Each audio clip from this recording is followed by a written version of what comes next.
Hello dear students, welcome to the gateway classes. My name is Gulshan Kumar और मैं आपको पढ़ा रहा हूं इंजीनियरिंग मैथमेटिक्स। इंजीनियरिंग मैथमेटिक्स में हमारी यूनिट चल रही है सीक्वेंस एंड सीरीज और आज हमारा सीक्वेंस एंड सीरीज का लेक्चर नंबर 3 है। और आज के लेक्चर में हम दो बहुत इंपॉर्टेंट टेस्ट पढ़ने वाले हैं, पी सीरीज टेस्ट और कंपैरिजन टेस्ट। तो चलिए स्टार्ट करते हैं हम आज का लेक्चर। और टॉपिक हमारा क्या है? Sequence and series. तो देखिए, जैसा कि मैंने आपको बताया था, आज हमारा सीक्वेंस एंड सीरीज का लेक्चर नंबर 3 है। इससे पहले सीक्वेंस एंड सीरीज के 2 लेक्चर हो चुके हैं। फर्स्ट लेक्चर में मैंने आपको पढ़ाया था सीक्वेंस, और सीक्वेंस में क्या क्या हमने पढ़ा था। अगर हम बात करें इंपॉर्टेंट टॉपिक्स के सीक्वेंस में, तो हमने पढ़ा था convergent of sequence, divergent of sequence और ऑसिलेटरी सीक्वेंस, है ना, जो कि हमारा एकदम बेसिक पार्ट था सीक्वेंस एंड सीरीज का। उसके बाद सेकेंड लेक्चर में हमने स्टार्ट किया था सीरीज को। इसको स्टार्ट किया सीरीज को। तो हमारा जो सेकेंड लेक्चर था वो इंट्रोडक्शन ऑफ सीरीज था, जिसमें मैंने आपको कन्वर्जेंट सीरीज, डाइवर्जेंट सीरीज और ऑसिलेटरी सीरीज के बारे में पढ़ाया, है ना। अब देखो, अगर लास्ट लेक्चर की मैं बात करूं, आज के लेक्चर की बात करें अगर हम, तो आज के लेक्चर में भी हमें कन्वर्जेंस और डाइवर्जेंट सीरीज पढ़नी है। लेकिन अब लास्ट लेक्चर में और आज के लेक्चर में डिफरेंस क्या आएगा? देखिए, लास्ट लेक्चर में हमने जो सीरीज कंसीडर की थी वो सारी सीरीज वो थी, या तो अर्थमेटिक प्रोग्रेशन थी या ज्योमेट्रिक प्रोग्रेशन थी। यानी कि वहां पर हमने जितनी भी सीरीज को कंसीडर किया था, या तो वो एपी सीरीज थी या वो जीपी सीरीज थी। और अगर आपके पास एपी सीरीज और जीपी सीरीज है, तो उसमें आपको अगर चेक करना है कि वो कन्वर्जेंट है या डाइवर्जेंट है, तो क्या करना होता है? उस सीरीज का आप सम कैलकुलेट करिए, और सम कैलकुलेट करने के बाद उस पे आप लिमिट लगा दीजिए। लिमिट लगाने के बाद आपको पता चल जाएगा कि सीरीज कन्वर्जेंट है या फिर डाइवर्जेंट है। बात समझ में आ रही है? देखिए, वहां पर हम ऐसा क्यों कर पाते हैं? क्योंकि अर्थमेटिक प्रोग्रेशन के सीरीज का जो फॉर्मूला होता है वो आप जानते हैं, ज्योमेट्रिक सीरीज की सम का जो फॉर्मूला होता है वो आप जानते हैं। तो इसलिए सम निकाल सकते हैं और सम पर लिमिट लगा के हम बता सकते हैं कि सीरीज कन्वर्जेंट है या डाइवर्जेंट है। अब प्रॉब्लम कहां आती है? देखिए, प्रॉब्लम अब आती है इसलिए क्योंकि हमारे पास जो सीरीज होती है वो सारी सीरीज एपी सीरीज या जीपी सीरीज नहीं होती है ना। मैंने आपको पहले भी बता चुका हूं कि एपी सीरीज और GP series is a special type of series. अब अगर हमारे पास जो गिवन सीरीज है, ना तो वो अर्थमेटिक सीरीज है मतलब एपी सीरीज है, और ना ही वो जीपी सीरीज है मतलब अर्थमेटिक प्रोग्रेशन भी नहीं है और ज्योमेट्रिक प्रोग्रेशन भी नहीं है, तब हम कैसे बताएंगे कि जो गिवन सीरीज है वो कन्वर्जेंट है या डाइवर्जेंट है? तो देखिए, इसी चीज को बताने के लिए हमारे पास 4 इंपॉर्टेंट टेस्ट है, जो कि हमारे सिलेबस में, टेस्ट और भी होते हैं लेकिन हमारे सिलेबस का जो पार्ट है वो ये 4 इंपॉर्टेंट टेस्ट है। इन टेस्ट की हेल्प से हम बता देंगे कि सीरीज कन्वर्जेंट है या डाइवर्जेंट है। बात समझ में आ रही है? दूसरी इंपॉर्टेंट बात, हमने सीक्वेंस में भी और सीरीज में भी कन्वर्जेंट और डाइवर्जेंट सीरीज के अलावा ऑसिलेटरी सीरीज भी पढ़ी थी, लेकिन यहां पर हम ऑसिलेटरी सीरीज की बात नहीं करेंगे, क्योंकि ऑसिलेटरी सीरीज तब आती है जब हमारे पास पॉजिटिव टर्म्स और नेगेटिव टर्म्स दोनों हो। यहां पर जो हम ये टेस्ट पढ़ने वाले हैं, ये सारे टेस्ट पॉजिटिव टर्म सीरीज के लिए हैं, इसलिए यहां पर ऑसिलेटरी सीरीज तो नहीं आएगी। सिर्फ कौन सी सीरीज आएंगी? कन्वर्जेंट और डाइवर्जेंट। इसीलिए देखिए, यहां पर हेडिंग लिखी है convergence and divergence of series. तो मेरे ख्याल से आपको बेसिक पार्ट समझ में आ गया होगा कि अब हमने क्या हम पढ़ चुके हैं और क्या हम अब आगे पढ़ने वाले हैं। तो चलिए बात करते हैं अपना सबसे पहला, जो हमारा पहला टेस्ट है, that is P series test, है ना। पी सीरीज टेस्ट को हम पढ़ते हैं।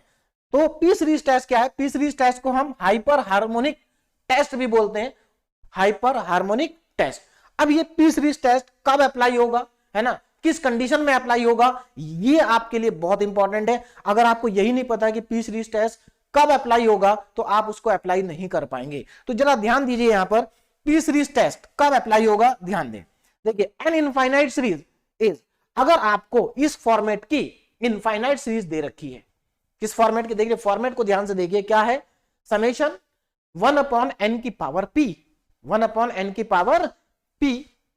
और यहां पर जो ये n है, स्मॉल n, ध्यान रखना, स्मॉल n क्या है? यहां पर जो स्मॉल n है ये आपका नेचुरल नंबर को बिलोंग करता है। मतलब स्मॉल n क्या है? 1 2 3 4 5। p यहां पर कुछ भी क्वांटिटी हो सकती है, ठीक है ना। तो यहां पर n जो है वो 1 से लेके इंफिनिटी तक वेरी कर रहा है, यानी कि सीरीज इनफाइनाइट तक जा रही है।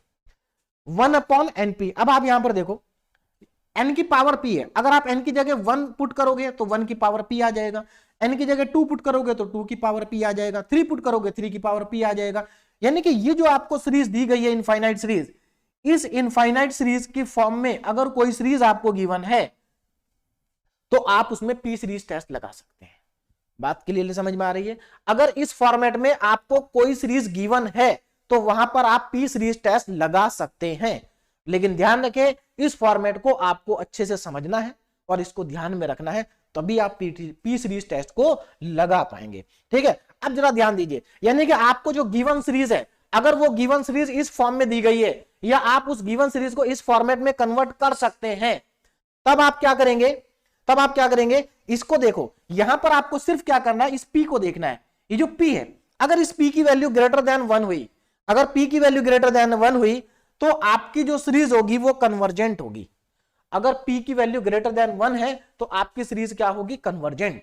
और अगर पी की value less than equal to 1 हुई तो आपकी सीरीज हो जाएगी डाइवर्जेंट। यानी कि कितना आसान है, मतलब आपको सिर्फ पी की वैल्यू को चेक करना है, अगर ग्रेटर देन 1 हुई तो कन्वर्जेंट और अगर लेस देन इक्वल टू 1 हुई तो डाइवर्जेंट। देखो इस पॉइंट को ध्यान से देखना, अगर लेस देन 1 हुई तब भी आपकी डाइवर्जेंट होगी और पी इक्वल टू 1 हुआ तब भी आपकी डाइवर्जेंट ही होगी।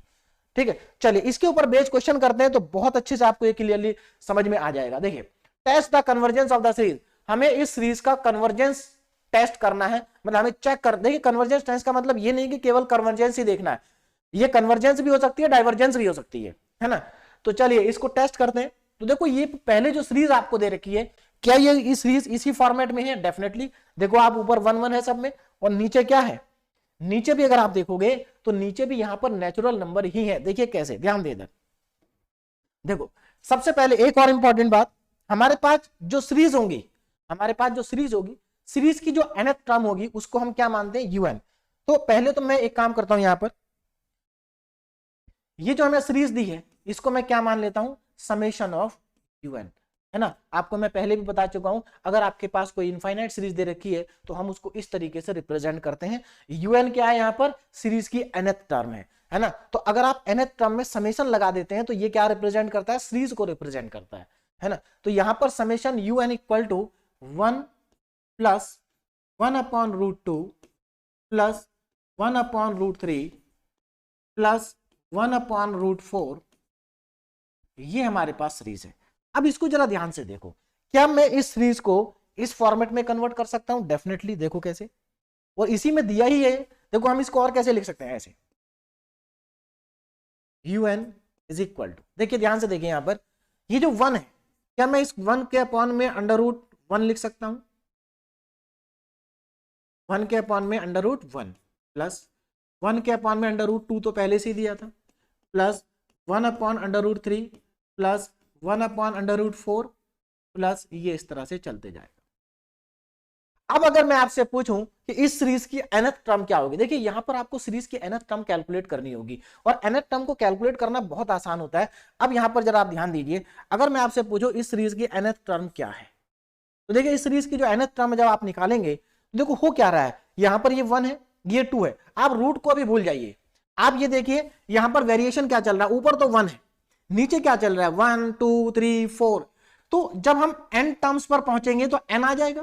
भाई देखो ये फर्स्ट टर्म है तो 1 आ रहा है, सेकंड में 2 आ रहा है, थर्ड में 3 आ रहा है, फोर्थ में 4 आ रहा है, तो n टर्म्स में n आएगा। तो यानी कि हमारी जो nth टर्म होगी वो 1 upon under root of n हो जाएगी, 1 upon under root of n हो जाएगी। बात समझ में आ गई।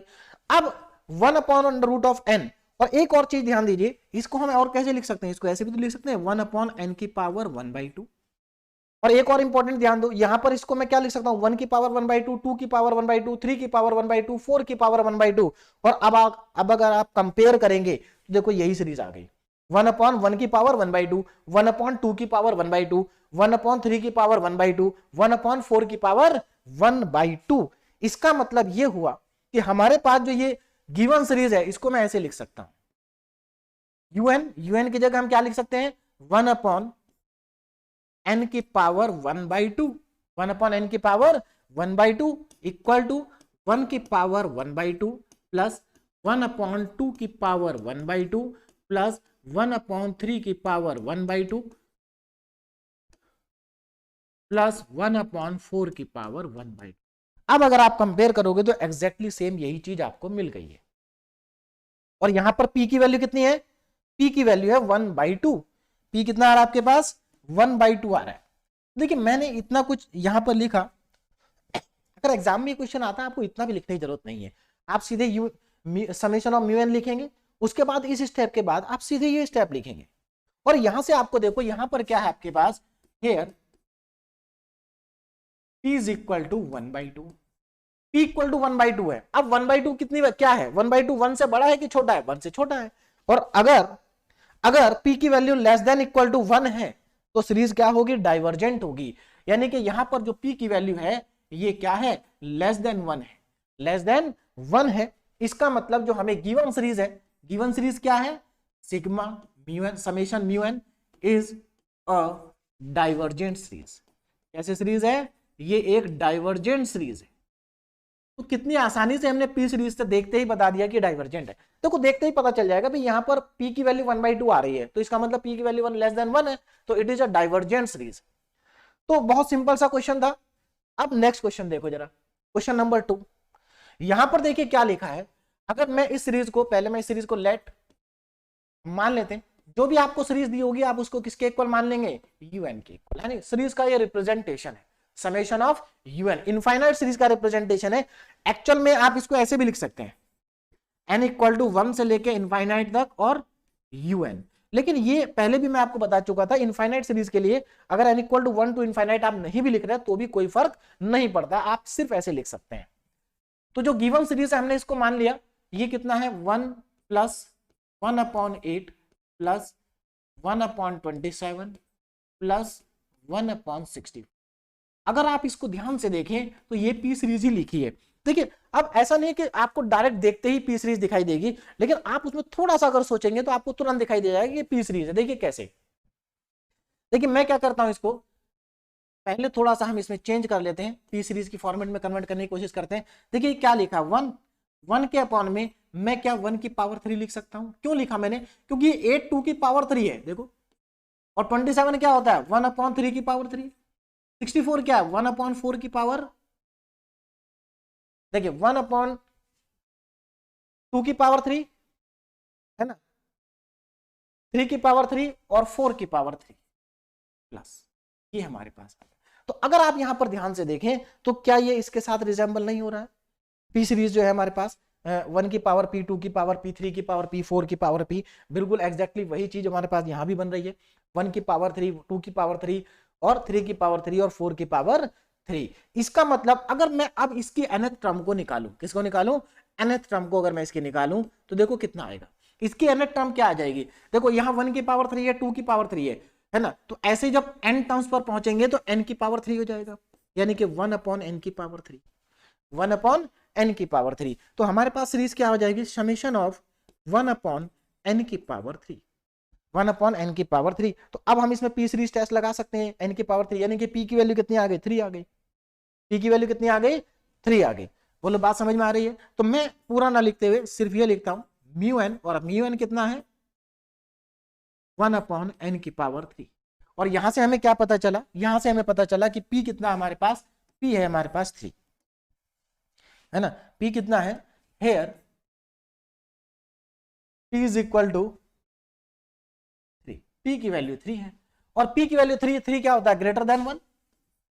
तो अगर p ग्रेटर देन 1 है तो क्या होगा, तो सीरीज जो होगी हमारे पास, जो गिवन सीरीज है वो क्या होगी, series is divergent, series is convergent, क्योंकि वैल्यू क्या है, ग्रेटर देन 1 है।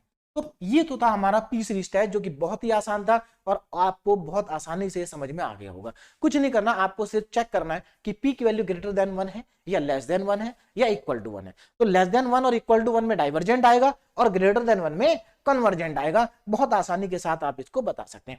लेकिन अब ये नहीं कि पी सीरीज हमारा कंप्लीट हो गया, एक्चुअल में अब जो हमारा नेक्स्ट टेस्ट है that is comparison test. Actual में कंपैरिजन टेस्ट के अंदर ही पी सीरीज टेस्ट का यूज होता है। बात समझ में आ रही, देखो कंपैरिजन टेस्ट नाम से ही समझ में आ रहा है कि यहां पर हम कंपेयर करेंगे। तो एक्चुअल में कंपेयर किसके साथ करेंगे, पी सीरीज के साथ, कंपेयर किसके साथ करेंगे, पी सीरीज के साथ। तो अब जरा ध्यान दीजिए कंपैरिजन टेस्ट को कैसे अप्लाई करते हैं, और यहां पर भी पी सीरीज टेस्ट आएगा। बात समझ में आ रही ना, यहां हर क्वेश्चन में पी सीरीज टेस्ट आएगा। तो पहले देखिए कंपैरिजन टेस्ट को करते कैसे हैं, है ना, मतलब हम कंपैरिजन टेस्ट से कैसे बताएंगे कि जो गिवन सीरीज है वो कन्वर्जेंट है या डाइवर्जेंट है। एक और इंपॉर्टेंट बात देखो, इन दोनों ही एग्जांपल में अगर आप ध्यान से देखें तो क्या ये जो सीरीज आपको दी है, क्या ये अरिथमेटिक प्रोग्रेशन है, क्या ये एपी सीरीज है? नहीं है, एपी सीरीज नहीं है। इसलिए, और जो दूसरा एग्जांपल है ये भी एपी सीरीज नहीं है। इसलिए अगर आप लास्ट लेक्चर के मेथड यहां पर अप्लाई करने की कोशिश करेंगे तो नहीं अप्लाई कर पाएंगे। क्यों? क्योंकि ये गिवन सीरीज है, ये ना तो एपी है और ना ही ये जीपी है। बात समझ में आ रही है? ना तो एपी है ना जीपी है, तो इसका मतलब प्रीवियस लेक्चर वाला मेथड यहां पर अप्लाई नहीं हो पाएगा। वो मेथड तभी अप्लाई होगा जब आपको एपी और जीपी दिया। चलिए अब हम चलते हैं अपने कंपैरिजन टेस्ट पे ना। कंपैरिजन टेस्ट, पहली चीज तो ये टेस्ट कब लगेगा? जब आपके पास पॉजिटिव टर्म सीरीज होगी, है ना। मैंने बताया था कि पॉजिटिव टर्म सीरीज क्या होती है, जिसके सारे टर्म पॉजिटिव हो, है ना। तो वहीं पर इसको अप्लाई करेंगे, यानी कि बात क्लियर हो जाती है कि यहां पर कोई भी सीरीज ऑसिलेटरी नहीं आएगी, क्योंकि जब सारे टर्म पॉजिटिव है तो यहां पर सारे के सारे टर्म पॉजिटिव होने का मतलब ये है कि आपके पास ऑसिलेटरी सीरीज आएगी नहीं, सिर्फ या तो सीरीज कन्वर्जेंट होगी या सीरीज डाइवर्जेंट होगी। तो चलिए देखते हैं कैसे इसको अप्लाई करना है। अब जरा ध्यान दीजिए, सबसे पहले आप क्या करेंगे, let summation un and summation vn be two positive term series. हम यहां पर दो पॉजिटिव टर्म सीरीज को कंसीडर करेंगे, एक तो समेशन un और दूसरा समेशन vn। अब ये un और vn है क्या, जरा इसको पहले समझ लेते हैं। देखिए, जिसको आप समेशन un मानेंगे वो गिवन सीरीज होगी। जैसे आप अभी देखो इस क्वेश्चन में जो आपको सीरीज गिवन थी उसको आपने un माना, समेशन un। सिमिलरली यहां पर भी आपको जो गिवन सीरीज होगी उसको आप समेशन un मान के चलेंगे। क्लियर हो गया ये पॉइंट? अब आगे देखो, अब बात आती है, अच्छा ये जो समेशन un है ये गिवन सीरीज है और इसी को आपको चेक करना है कि ये कन्वर्जेंट है या डाइवर्जेंट है। इसी को तो चेक करना है कि ये कन्वर्जेंट है या डाइवर्जेंट है। चलिए अब चलते हैं अपने दूसरे वाले पे। तो पहला तो मेरे ख्याल से आपको समझ में आ गया कि ये वाला जो हमारे पास है इसका हमें गिवन सीरीज है ना। और जो समेशन vn है ये ऑक्सिलरी सीरीज या इसको हम पी सीरीज कह सकते हैं, है ना। ये कौन सी सीरीज है हमारी? P series. अब ये सीरीज क्वेश्चन में गिवन नहीं होगी, ये सीरीज आपको अपने आप लिखनी होगी। कैसे लिखेंगे जरा ध्यान दीजिए, ये सीरीज आपको क्वेश्चन में गिवन नहीं है, आप इस सीरीज को इसी सीरीज की हेल्प से लिखेंगे। जो आपको गिवन सीरीज है ना उसी सीरीज की हेल्प लेंगे और आप एक पी सीरीज लिखेंगे। कैसे लिखेंगे ये मैं आपको क्वेश्चन में समझाऊंगा और सारे क्वेश्चन में लिखने का तरीका एक ही जैसा होगा, है ना। तो इसी सीरीज की हेल्प से हम इस सीरीज को लिखेंगे और ये कौन सी सीरीज होगी? P series. अब एक बात बताओ, अगर ये पी सीरीज है तो पी सीरीज तो हमें पता है कि पी सीरीज को कन्वर्जेंट और डाइवर्जेंट कैसे बताना है भाई। अब ये भी हमने पढ़ा ना पी सीरीज के बारे में। अगर ये पी सीरीज है तो हम बता सकते हैं कि ये कन्वर्जेंट है या डाइवर्जेंट है। तो इसका मतलब हमें पता चल गया कि ये कन्वर्जेंट है या डाइवर्जेंट है, लेकिन हमें अभी इसका नहीं पता चला कि ये कन्वर्जेंट है या डाइवर्जेंट है। बात समझ में आ गई? ठीक है ना। चलिए अब आप आगे आपको क्या करना है, ये हमें पता चल गया कि कन्वर्जेंट है डाइवर्जेंट है। अब हम करेंगे क्या ना, और देखिए ये सीरीज लिखी जाएगी ऊपर वाली सीरीज की हेल्प से। अब हमें क्या करना है, अब हमें फाइंड करनी है लिमिट। अब यहां पर देखिए ये बहुत इंपॉर्टेंट पार्ट है इसका, limit n tends to infinite un upon vn। आपने जो दो सीरीज फाइंड की है, एक समेशन un और एक समेशन vn, इन दोनों सीरीज की आपको जो nth टर्म होगी, दोनों से इसकी भी nth टर्म होगी, इसकी भी nth टर्म लिखेंगे और इसकी भी nth टर्म लिखेंगे। nth टर्म आपको जो गिवन सीरीज है आपको लिखना होगा। हर क्वेश्चन में आप nth टर्म लिखेंगे। जैसे आपने यहां पर भी दो क्वेश्चन में nth टर्म लिखी, देखो इसमें आपने nth टर्म लिखी, इसकी nth टर्म क्या थी? 1 upon under root of n। इसकी nth टर्म क्या थी? 1 अपॉन n क्यूब। सिमिलरली यहां पर भी आपको सभी क्वेश्चन में nth टर्म को लिखना है। चलिए अब nth टर्म को लिखना है, लिख लिया आपने nth टर्म, un भी लिख लिया और vn भी लिख लिया। अब कैसे लिखेंगे ये तो मैं आपको क्वेश्चन में ही समझाऊंगा, लेकिन जब आपके पास un और vn आ गया तो आप क्या करेंगे, un को vn से डिवाइड करेंगे और इस पर लिमिट अप्लाई कर देंगे n टेंड्स टू इनफाइनाइट। और लिमिट अप्लाई करने के बाद आप इसकी लिमिट को कैलकुलेट करेंगे और इसकी लिमिट अगर कैलकुलेट करने के बाद अगर फाइनाइट आती है, फिक्स वैल्यू आती है और नॉन जीरो वैल्यू आती है तो हमारा जो कंपैरिजन टेस्ट है वो एप्लीकेबल होगा। याद रखें, अगर ये वैल्यू जीरो आ गई तो कंपैरिजन टेस्ट एप्लीकेबल नहीं होगा, ठीक है। या ये अगर फाइनाइट वैल्यू नहीं आई तब भी कंपैरिजन टेस्ट एप्लीकेबल नहीं होगा। तो कंपैरिजन टेस्ट इन्हीं कंडीशन में अप्लाई हो सकता है जब आपकी वैल्यू फाइनाइट हो और नॉन जीरो हो, जीरो नहीं होनी चाहिए, ठीक है। तो यानी कि अगर ऐसा है तो हमारा जो टेस्ट है वो एप्लीकेबल है। अब टेस्ट अगर एप्लीकेबल है तो अब मान के चलिए कि आपका क्वेश्चन ऑलमोस्ट कंप्लीट हो गया है। क्यों हो गया कंप्लीट? अगर टेस्ट एप्लीकेबल है तो अब हम इसको और इसको कंपेयर कर सकते हैं, इसको और इसको कंपेयर कर सकते हैं। और कैसे कंपेयर करना जरा ध्यान दीजिए, ये पी सीरीज टेस्ट थी तो इसका तो आपको पता है कि ये कन्वर्जेंट है डाइवर्जेंट है ना। अगर ये कन्वर्जेंट है तो ये भी कन्वर्जेंट होगी, और अगर ये डाइवर्जेंट है तो ये भी डाइवर्जेंट होगी, और क्वेश्चन कंप्लीट। बात समझ में आ गई? अगर ये कन्वर्जेंट है तो ये भी कन्वर्जेंट होगी, और अगर ये डाइवर्जेंट है तो ये भी डाइवर्जेंट होगी। यही देखो आगे लिखा है। तो आप क्या करेंगे, पी सीरीज टेस्ट लगाएंगे। किस पे लगाएंगे P series test? By P series test on, by P series test on, किस पर लगाएंगे पी सीरीज टेस्ट? ध्यान दीजिएगा, आप लगाएंगे समेशन ऑफ वीएन पर। यही तो आपकी पी सीरीज है। इस पी सीरीज पर आप पी सीरीज टेस्ट लगाएंगे तो आपको पता चल जाएगा कि ये सीरीज है, ये कन्वर्जेंट है या डाइवर्जेंट है। यानी कि ये आपको सिग्मा एन जो सीरीज है पता चल जाएगा कन्वर्जेंट है या डाइवर्जेंट है। और अगर ये कन्वर्जेंट हुई, अगर समेशन वीएन कन्वर्जेंट है तो समेशन यूएन भी कन्वर्जेंट होगी। और ये कौन सी सीरीज है? जो आपको क्वेश्चन में दे रखी थी। तो आपको पता चल गया कि ये सीरीज क्या है, कन्वर्जेंट है। और अगर ये डाइवर्जेंट हुई तो ये भी डाइवर्जेंट होगी, यानी कि क्लियर हो गया। तो क्वेश्चन कंप्लीट हो गया। बहुत ही आसान। देखिए ये दोनों ही टेस्ट बहुत ज्यादा आसान है, और ये पूरी यूनिट ही बहुत ज्यादा आसान है। आपको बस थोड़ा सा ध्यान रखना है बेसिक फॉर्मूलों के ऊपर, है ना। चलिए, अब जो हमारा आज का लेक्चर, इसमें कुछ फॉर्मूले यूज होंगे। कौन कौन से फॉर्मूले यूज होंगे जरा ध्यान दीजिए। जैसे साइन एक्स, अगर देखो यहां पर आपको जो सीरीज चेक करने के लिए आती है, अगर उस सीरीज के अंदर साइन कॉस टेन अगर ये टर्म्स आ जाती हैं तो आपको वहां सीरीज का फॉर्मूला लगाना होगा।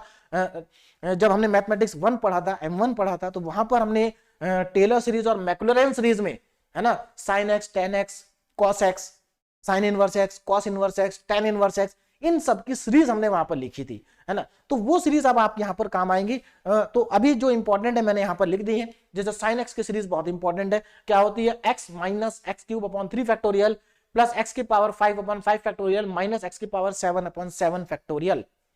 कॉस एक्स की सीरीज में 1 minus x square upon 2 factorial plus x की पावर 4 अपॉन 4 फैक्टोरियल। याद रखें कब लगानी है? अगर आपकी सीरीज में साइन आ जाए, अगर आपकी nth टर्म में क्या आ जाए, साइन आ जाए या कॉस आ जाए, तो आप ये सीरीज लगाएंगे। ठीक है, अभी मैंने यहां पर 2 लिखे हैं। आप इसके अलावा 2 फॉर्मूले और बचते हैं सीरीज के, टेन और टेन इनवर्स एक्स, है ना। चलिए, उसके बाद यहां पर और कौन फॉर्मूला यूज होगा? ये फॉर्मूला, ये मैंने आपको लास्ट लेक्चर में बताया था। Limit n tends to infinite 1 plus X upon n की whole power n equal to e की पावर x। ये हमारा लिमिट का फॉर्मूला है ना। पहले आप इसको 11th 12th क्लास में पढ़ चुके हैं, यहां पर भी हम इसको यूज करेंगे, है ना, लिमिट का फॉर्मूला। ठीक, चलिए, उसके बाद एक और फॉर्मूला यहां पर यूज होगा, दैट इज बाइनोमियल थ्योरम। ये भी हम मैथमेटिक्स 1 में कई बार यूज कर चुके हैं। 1 प्लस एक्स की whole power n, 1 plus x की whole power n is equal to 1 plus n x plus n into n minus 1 upon 2 factorial x square. आपको बस इतना ही यूज करना होगा, इतने से ही हमारा काम चल जाएगा, है ना। एक और आगे की टर्म मैंने लिख दी है, अगर आप केवल इतना भी याद कर लेंगे तो आपका काम हो जाएगा। बात समझ में आ रही है? तो ये हमारे कुछ बेसिक फॉर्मूले हैं जिनका हम आज यूज करेंगे क्वेश्चंस के अंदर। तो चलिए अब क्वेश्चंस को सॉल्व करते हैं कंपैरिजन टेस्ट के ऊपर बेस्ड जो क्वेश्चन है। पहला हमारे पास क्वेश्चन आ गया, टेस्ट द सीरीज। ये सीरीज आपको दे रखी है, इसको हमें टेस्ट करके बताना है कि ये कन्वर्जेंट है या फिर डाइवर्जेंट है। तो चलिए स्टार्ट करते हैं क्वेश्चन को। तो सबसे पहला स्टेप हमारा क्या होगा, हम इसको मान लेंगे कि लेट समेशन यूएन, ये जो सीरीज है ये क्या है, समेशन यूएन है। तो 1 plus 1/3 1 plus 1/3 plus 1/5 plus 1/7 plus dash dash dash. अब अगर आप इसको ध्यान से देखें, है ना, तो ये पी सीरीज नहीं है, ये पी सीरीज नहीं है। ध्यान से देखो, ये पी सीरीज में कन्वर्ट नहीं हो सकती। बात समझ में आ रही है ना। ऊपर 1 जरूर है, लेकिन नीचे क्या है, नीचे कोई नीचे आप इसको n की पावर p की फॉर्मेट में कन्वर्ट नहीं कर सकते। तो ये पी सीरीज तो नहीं है। अब हमें क्या करना, सबसे पहला काम है हमें इसकी nth टर्म को फाइंड करना। तो इसकी nth टर्म क्या होगी, इसकी nth टर्म होगी un। ध्यान देना, इस समेशन un ये सीरीज को रिप्रेजेंट करता है, और जो un है वो nth टर्म को रिप्रेजेंट करता है। तो हमें इस सीरीज की nth टर्म को लिखना है। अब जरा ध्यान देना, nth टर्म क्या होगी, है ना, nth टर्म क्या होगी। देखो यहां पर क्या मैं इस 1 के नीचे 1 लिख सकता हूं, कोई प्रॉब्लम नहीं, है ना। 1 के नीचे अगर हम 1 लिख दें तो कोई प्रॉब्लम मेरे ख्याल से नहीं है, हम लिख सकते हैं, है ना। 1 के नीचे 1 क्या कर सकते हैं, हम लिख सकते हैं। यहां पर हमें क्या दिया, 1 प्लस, तो इस 1 के नीचे मैं 1 लिख सकता हूं, कोई प्रॉब्लम, 1 प्लस था, 1 के नीचे 1 लिख दिया। चलिए अब यहां पर जरा समझें इसको। देखिए नीचे क्या लिखा है 1357, ऊपर तो 1 है तो इसका मतलब ऊपर तो 1 आने वाला हमारा nth टर्म है क्योंकि ऊपर 1 ही है। नीचे क्या आएगा, नीचे लिखा है 1357, ये कैसे आएगा देखो जरा इधर ध्यान से। अगर मैं यहां पर देखूं 1357, अगर आप इस सीरीज को ध्यान से देखें, इस सीक्वेंस को अगर आप ध्यान से देखें तो ये अर्थमेटिक प्रोग्रेशन है। देखिए ओवरऑल अर्थमेटिक प्रोग्रेशन नहीं है, लेकिन ये जो डिनोमिनेटर वाला पार्ट है ये एपी बना रहा है। अगर ये एपी बना रहा है तो इसमें देखो ए कितना है 1, कॉमन डिफरेंस कितना है 2, तो इसका कॉमन डिफरेंस 2 है, फर्स्ट टर्म इसकी 1 है। अगर इसमें फर्स्ट टर्म और कॉमन डिफरेंस अगर इतना है तो क्या आप यहां पर बता सकते हैं कि इसकी nth टर्म क्या होगी। nth टर्म का फॉर्मूला होता है a plus n minus 1 d, ये हमारा क्या है nth टर्म का फॉर्मूला है। अब यहां पर अगर मैं वैल्यूज को सब्स्टिट्यूट करूं तो a कितना है 1 प्लस n माइनस 1 और d कितना है 2, इसको जरा कैलकुलेट करें 1 प्लस 2n माइनस 2, तो ये कितना आ जाएगा, ये आने वाला आपके पास 2n माइनस 1। इसका मतलब डिनोमिनेटर में हम क्या लिखेंगे 2n माइनस 1 लिखेंगे, 2n माइनस 1, 2n माइनस 1। तो समझ में आया nth टर्म को कैसे लिखना है। nth टर्म को लिखना बहुत आसान होता है, बस आपको पैटर्न को पहचानना है कि पैटर्न क्या चल रहा है, ठीक है ना। अगर आप पैटर्न को आइडेंटिफाई कर लेंगे तो आपके लिए nth टर्म को लिखना बहुत ही आसान हो जाएगा।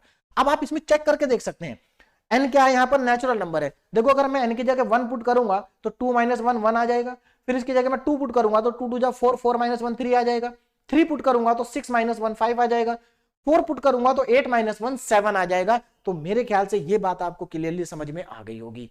अब आगे देखो जरा नेक्स्ट, चलिए अब हमने यहां पर un हमें पता चल गया है ना। अब देखो हम क्या करेंगे, अब इसमें un में इसको मैं थोड़ा सा सिंप्लीफाई करके लिखता हूं, देखिए कैसे।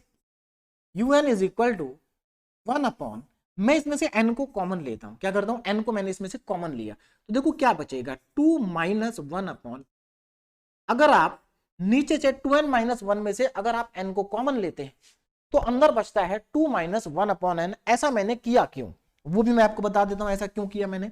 देखो जरा ध्यान से, एक्चुअल में क्या है, हमें एक और सीरीज फाइंड करनी है जिसको हम बोलते हैं ऑक्सिलरी सीरीज और पी सीरीज, ये सीरीज फाइंड करनी। अब ये सीरीज कहां से आएगी, देखो जरा आप क्या करो, जब आप nth टर्म लिखो, nth टर्म आपने लिख दी, nth टर्म को लिखने के बाद आपको क्या करना है, इसमें से n को कॉमन लेना। मतलब जब आपने nth टर्म लिख दी तो उसमें जो n की हाईएस्ट पावर है उसको कॉमन लेना है, न्यूमरेटर से भी और डिनोमिनेटर से भी।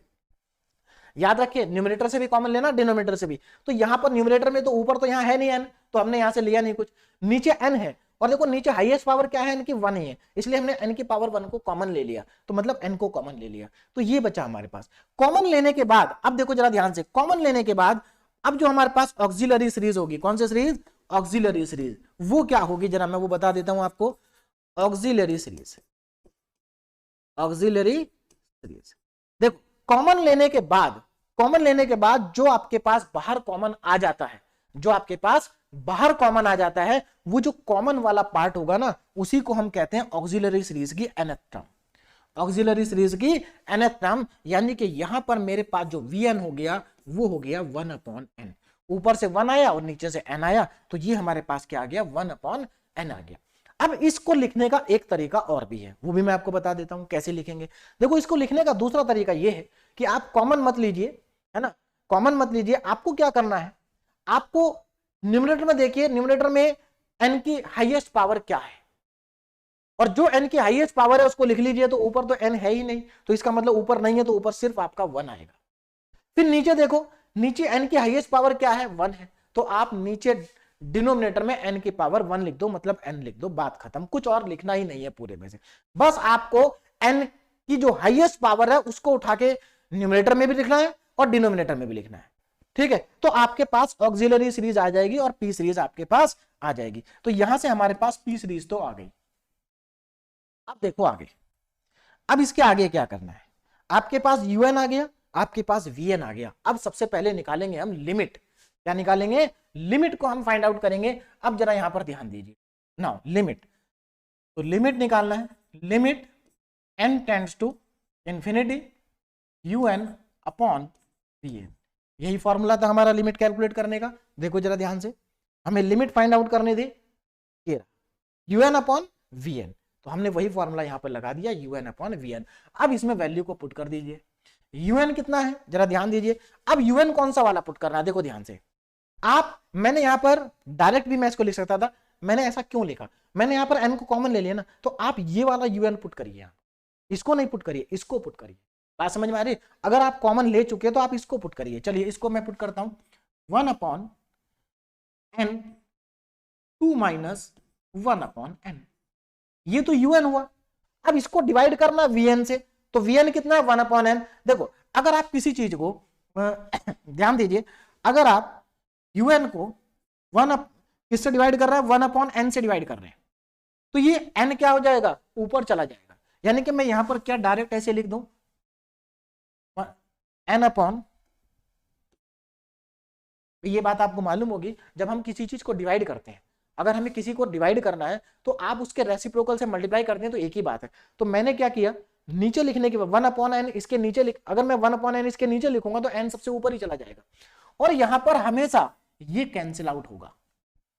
कैंसिल आउट हो गया, तो अगर ये कैंसिल आउट हो गया तो आप जरा ध्यान से देखो, एक मिनट, मैंने यहां पर लिमिट नहीं लगाई, मैं लिमिट तो लिख देता हूं। हाँ, यहां पर लिमिट छूट गया, limit n tends to infinite, और un की value 1 upon n 2 minus 1 upon n into n upon 1, n से n कैंसिल, n से n कैंसिल। देखो कितना आ गया, limit n tends to infinite. अब यहां पर हमारे पास बचा 1 upon 2 minus 1 upon 2 minus 1 upon n। अब यहां पर ध्यान से देखो, अब आप यहां पर लिमिट को अप्लाई कर सकते हैं, क्यों, क्योंकि कोई प्रॉब्लम नहीं है। अगर आप n की जगह इन्फिनिटी रखोगे तो देखो लिमिट लगाने के बाद आपके पास क्या आएगा, 1 अपॉन 2 माइनस 1 अपॉन इन्फिनिटी, और 1 अपॉन इन्फिनिटी क्या होता है, 0, तो यानी कि 2 माइनस 0 0, यानी कि यहां पर आंसर आ जाएगा सीधे सीधे हमारे पास 1 अपॉन। तो हमारे पास जो लिमिट आ गई वो 1 अपॉन 2 आ गई। अब आप मुझे ये बताएं कि ये जो 1 अपॉन 2 है, ये जो वैल्यू है, क्या ये फाइनाइट है? डेफिनेटली ये फाइनाइट है, फिक्स है, और नॉन जीरो भी है, एंड नॉन जीरो।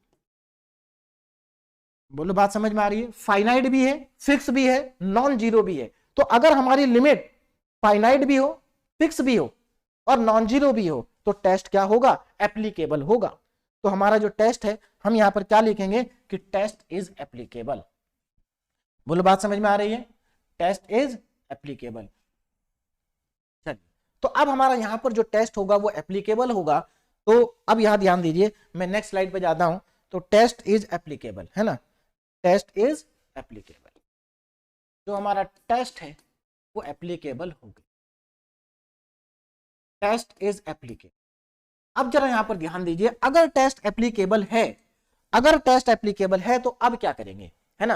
अब हमारा नेक्स्ट स्टेप क्या होना चाहिए, तो देखो जरा ध्यान से, इधर टेस्ट एप्लीकेबल हो गया। अब आप क्या करेंगे, now by P series test, अब आप क्या करेंगे, पी सीरीज टेस्ट अप्लाई करेंगे, किस पर, अब जरा इधर ध्यान देना, पी सीरीज टेस्ट लगाएंगे, कहां लगाएंगे, इस वीएन पर, है ना।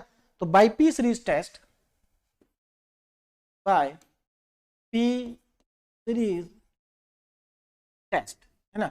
तो P by P series test on summation VN. अब जरा यहां पर ध्यान से देखो, समेशन वीएन पर हम पी सीरीज टेस्ट लगा रहे हैं, और ये वीएन तो हमें पता पहले से। तो यहां पर देखना, summation VN is equal to summation, VN की वैल्यू कितनी थी, 1 अपॉन एन, 1 अपॉन एन। अब देखो ये अब पी सीरीज आ गई ना, समेशन 1 अपॉन एन, तो देखो पी सीरीज की फॉर्म आ गई हमारे पास, पी सीरीज की फॉर्म आ गई, और यहां पर पी की वैल्यू कितनी है, हियर p इक्वल टू 1। और अब आप मुझे बताइए कि अगर p सीरीज में p की वैल्यू 1 है तो क्या होता है, सीरीज डाइवर्जेंट होती है, इक्वल टू 1 पे भी डाइवर्जेंट होती है, लेस देन पे भी डाइवर्जेंट होती है। तो हम यहां से क्या कह सकते हैं कि हमारे पास जो समेशन वीएन सीरीज है, यानी कि जो हमारी ऑक्सिलरी सीरीज है, ये क्या है, समेशन वीएन इज और डाइवर्जेंट सीरीज, डाइवर्जेंट सीरीज, ये कैसी सीरीज है? डाइवर्जेंट सीरीज है। मेरे ख्याल से सबको समझ में आ गया होगा। देखो सारे क्वेश्चन एक ही जैसे हैं, इसलिए ध्यान से समझ लीजिए, एक क्वेश्चन से सारे क्वेश्चन क्लियर हो जाएंगे, है ना। तो समेशन वीएन क्या है? डाइवर्जेंट सीरीज है। और अब क्या कहेंगे हम, अगर ये डाइवर्जेंट है, now by comparison test, by comparison test, अब हम क्या करेंगे, इसका कंपैरिजन करेंगे किसके साथ में? बाय कंपैरिजन टेस्ट, है ना। तो कंपैरिजन टेस्ट से हम क्या कह सकते हैं कि जो हमारा समेशन यूएन है, summation UN is also divergent, तो ये भी डाइवर्जेंट होगा। देखो सारे क्वेश्चन में यही आपको करना है, कुछ अंतर नहीं है, सिर्फ थोड़ा बहुत कैलकुलेशन का अंतर है, सारे क्वेश्चन एक जैसे हैं, आप बस इसको समझ लीजिए, ठीक है ना। कि आपको पहले चेक करना है कि टेस्ट एप्लीकेबल है या नहीं, एक बार दोबारा से देख लीजिए, क्योंकि एक ही क्वेश्चन समझ में आ गया तो सब समझ में आ जाएंगे। आपको सीरीज दी होगी पहले, उसको उस सीरीज को क्या मानेंगे? Summation UN. फिर उसकी nth टर्म निकालेंगे, उसकी nth टर्म से n की हाईएस्ट पावर को कॉमन लेके, न्यूमरेटर से भी और डिनोमिनेटर से भी कॉमन ले लेंगे, और जो बाहर कॉमन आएगा वही वाला पार्ट हमारा ऑक्सिलरी सीरीज कहलाएगा। ऑक्सिलरी सीरीज की nth टर्म होगी वो, तो ऑक्सिलरी सीरीज की nth टर्म आ गई, ठीक है। अब आपके पास यूएन भी आ गया, वीएन भी आ गया, तो पहले लिमिट निकाल लो। यूएन अपॉन वीएन करने के बाद आपके पास लिमिट, यहां पर लिमिट, और देखो यहां पर लिमिट मैं पहले बता चुका हूं, यहां पर कोई कॉम्प्लिकेटेड लिमिट का क्वेश्चन नहीं आएगा, यहां बहुत आसान होगी लिमिट को कैलकुलेट करना। देखो कितना आसान है, लिमिट कैलकुलेट हो गई 1/2, फाइनाइट है, फिक्स है और नॉन जीरो है, तो हमारा टेस्ट एप्लीकेबल होगा। और अगर टेस्ट एप्लीकेबल हुआ तो आपने जो वीएन निकाला था उसमें से पी निकाल लीजिए, और पी की वैल्यू यहां पर 1 है तो ये डाइवर्जेंट हो गया। अगर ये ग्रेटर देन 1 होती तो ये कन्वर्जेंट होता, है ना। तो ये हमारे पास सीरीज क्या आ गई? समेशन वीएन डाइवर्जेंट है। और हमने वहां पर कंपैरिजन टेस्ट में हमने पढ़ा है कि अगर वीएन डाइवर्जेंट है तो यूएन भी डाइवर्जेंट ही होगी, तो हमारे पास इसलिए कंपैरिजन टेस्ट से ये भी डाइवर्जेंट है। तो मेरे ख्याल से ये क्वेश्चन आपको क्लियरली समझ में आ गया होगा। अब बाकी सारे क्वेश्चन ऐसे ही करने हैं आपको, बस आपको क्या करना, nth टर्म लिखना आना चाहिए। तो चलिए अब जल्दी से करते हैं हम अपने बाकी के बचे हुए क्वेश्चन ना। क्वेश्चन नंबर 4, तो हमारे पास देखो ये सीरीज दी है, तो पहला step, let summation UN is equal to 1 plus 1 upon 1 2 3 plus 1 upon 2 3 4 plus 1 upon 3 4 5, ये हमारे पास क्या है? सीरीज है, ठीक है ना। चलिए अब इसमें देखो, अब इसकी जो nth टर्म होगी, इसकी nth टर्म क्या होगी उस पर जरा ध्यान देते हैं। nth term of the given series, है ना, इस गिवन सीरीज की nth टर्म क्या होगी इसके बारे में हम बात करते हैं। देखिए यहां पर अगर आप ध्यान दें तो यहां पर 1 2 3 हमारा सीक्वेंस चल रहा है ना। देखो अब यहां पर आप ध्यान दें इसको, अगर इसमें आप ध्यान से देखें तो हमारा जो सीक्वेंस चल रहा है वो क्या है। यहां पर क्वेश्चन में थोड़ा सा मिसप्रिंट है, इसको ठीक कर लीजिए। यहां पर एक्चुअल में स्टार्टिंग में 1 नहीं है, स्टार्टिंग में 1 नहीं है ना। देखिए अगर वैसे ये 1 होगा भी ना तो भी क्वेश्चन ठीक है, गलत तब भी नहीं होगा, हम 1 को क्या कर सकते हैं, लीव कर सकते हैं, लेकिन फिलहाल क्वेश्चन में 1 नहीं है, ठीक है ना। लेकिन अगर इसमें 1 होगा भी तो हम 1 को क्या कर सकते हैं, लीव कर सकते हैं, क्योंकि मैंने आपको लास्ट लेक्चर में लास्ट एंड में प्रॉपर्टीज लिखाई थी, और वहां पर मैंने आपको बताया था कि अगर हम किसी इनफाइनाइट सीरीज की कुछ फाइनाइट टर्म्स को अगर छोड़ देते हैं, लीव कर देते हैं, तो सीरीज के पैटर्न पे या सीरीज के कन्वर्जेंसी पे कोई फर्क नहीं पड़ेगा, है ना। लेकिन फिर भी क्वेश्चन में यहाँ 1 नहीं है तो मैंने इसलिए 1 को हटा दिया, तो है ना। चलिए अब यहां पर जरा ध्यान दीजिए, देखिए अब यहां पर हम क्या करेंगे, तो यहां पर समेशन यूएन कितना है हमारे पास, 1 upon 1 2 3 plus 1 upon 2 3 plus 1 upon 3 4 5, ये इस तरह से हमारी सीरीज चल रही है। अब यहां पर जरा ध्यान देना, यहां पर हमें क्या करना है, इसकी nth टर्म को लिखना है। कैसे लिखेंगे nth टर्म, ध्यान दीजिए। देखिए यहां पर nth टर्म ही लिखना इंपॉर्टेंट है, un इज इक्वल टू, देखो न्यूमरेटर में सभी जगह पर 1 है तो न्यूमरेटर में तो 1 आएगा, कोई प्रॉब्लम हमें नहीं है। कितना आ जाएगा, 1 आ जाएगा। अब आगे देखो जरा, नीचे क्या लिखा है, 1 2 3 2 3 4। देखो इस तरह से आपको क्या देखना, ध्यान देना, आप यहां पर सीधे 1 के बाद देखो पहली वाली टर्म में पहला नंबर 1, दूसरी टर्म में पहला नंबर 2, तीसरी टर्म में पहला नंबर 3, यानी कि अगर मैं इसको सेपरेटली यहां पर लिखूं तो देखो क्या लिखेंगे, ध्यान देना। यहां पर मैं इधर कैलकुलेट कर लेता हूं ये सारी चीजें, देखिए तो हमारे पास क्या आ रहा है, 1 2 3 4 इस तरह से आगे चलते जा रहे हैं, 1 2 3 4 आएगा इस तरह से। ये क्या है? ये अर्थमेटिक प्रोग्रेशन ही है। अगर आप इसकी nth टर्म निकालेंगे तो इसकी nth टर्म n ही आएगी। कितनी आ जाएगी? n आ जाएगी। इसकी nth टर्म क्या आएगी? n आएगी। बोलो बात समझ में आ रही है? तो इसकी nth टर्म कितनी है? n है यहाँ पर। तो यहाँ पर यानी कि 1 2 3 इसके लिए मैं क्या लिख सकता हूँ? यहाँ पर n लिख सकता हूँ। अब आगे देखो, तो इसकी nth टर्म क्या आ गई? इसकी nth टर्म आ गई n। अब यहाँ पर सेकंड वाले नंबर देखो 2 3 4 यानी कि 2 3 4 और आगे 5 भी आएगा 6 भी आएगा इस तरह से। अब इसको ये अगेन एपी अर्थमेटिक प्रोग्रेशन है। अगर आप इसकी nth टर्म निकालेंगे देखिए कितना आएगा? an का फॉर्मूला क्या होता है? a plus n minus 1d। तो यहां पर वैल्यू पुट करो जरा। a कितना है? 2 plus n minus 1, common difference कितना है? कॉमन डिफरेंस 1 ही है, तो यही रह जाएगा, है ना, n माइनस 1। तो यहां से an कितना आ रहा है? देखो 2 माइनस 1 1 आ जाएगा, यानी कि n प्लस 1। इसका मतलब ये वाले जो 2 3 4 वाली एपी है इसकी nth टर्म कितनी हो गई? n plus 1। तो 2 3 4 के लिए आ जाएगा n प्लस 1। अब एक और बच गया हमारे पास 3 4 5। चलिए इसको भी चेक कर लेते हैं। 3 4 5 ये पहला पार्ट, ये दूसरा पार्ट। अब 3 के लिए देखो कितना है? 3 4 एंड 5 ये इस तरह से चलते जाएगा।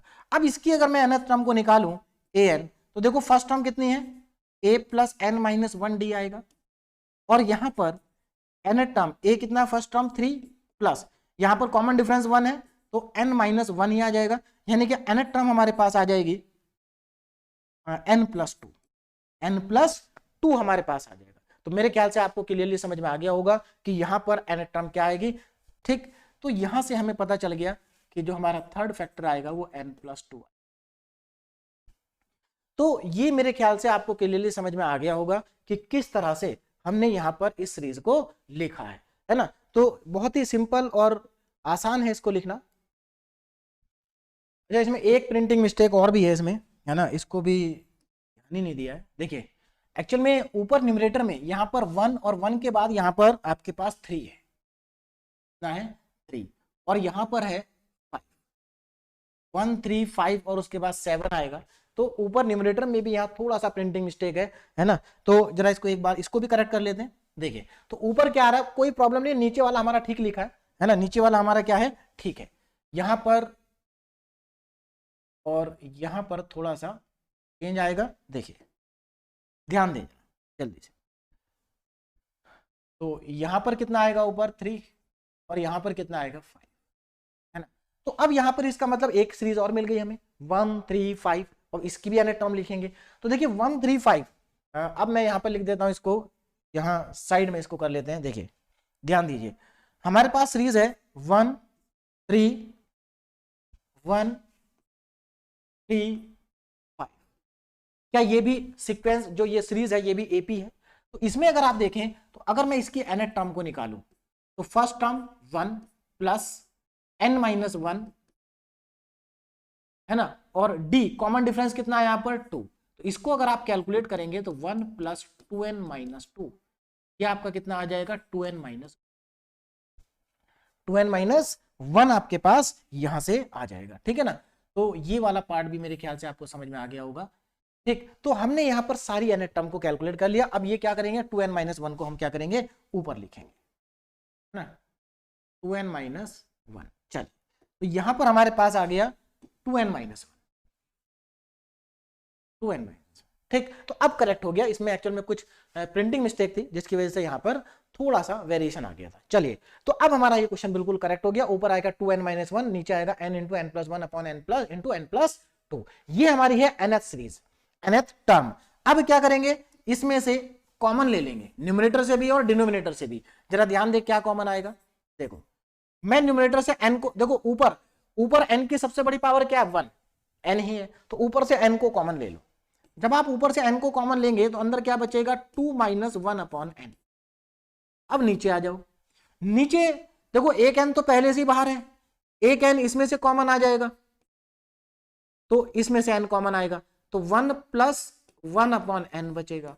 और एक n इसमें से कॉमन आएगा तो कितना बचेगा? 1 प्लस 2 अपॉन एन। आपको क्या करना है, एन को कॉमन लेना है, इसमें से भी, इसमें से भी, इसमें से भी। अब यहां पर अगर आप ध्यान से देखें तो एक एन से एक एन तो हो गया कैंसिल आउट। अब हमारे पास देखो क्या बचा, un is equal to 2 minus 1 upon N, 2 minus 1 upon n divided by, देखो n into n, N square, बाहर आ गया एन स्क्वायर, और ब्रैकेट में 1 प्लस 1 अपॉन एन और 1 प्लस 2 अपॉन एन। ये हमारी आ गई nth सीरीज, un आ गया, nth टर्म आ गई। अब देखो क्या करेंगे, अब इसके आगे ध्यान से देखें, हमें करना क्या है, हमें करना ये है कि ये un तो आ गया, अब हमें vn को लिखना है, ऑक्सिलरी सीरीज को लिखना है ना, auxiliary series, auxiliary series, auxiliary. देखिए ये सब चीजें ध्यान रखना है ना, ये मैं आपको आगे बार बार आएंगे, बार बार मैं डायरेक्ट लिखूंगा।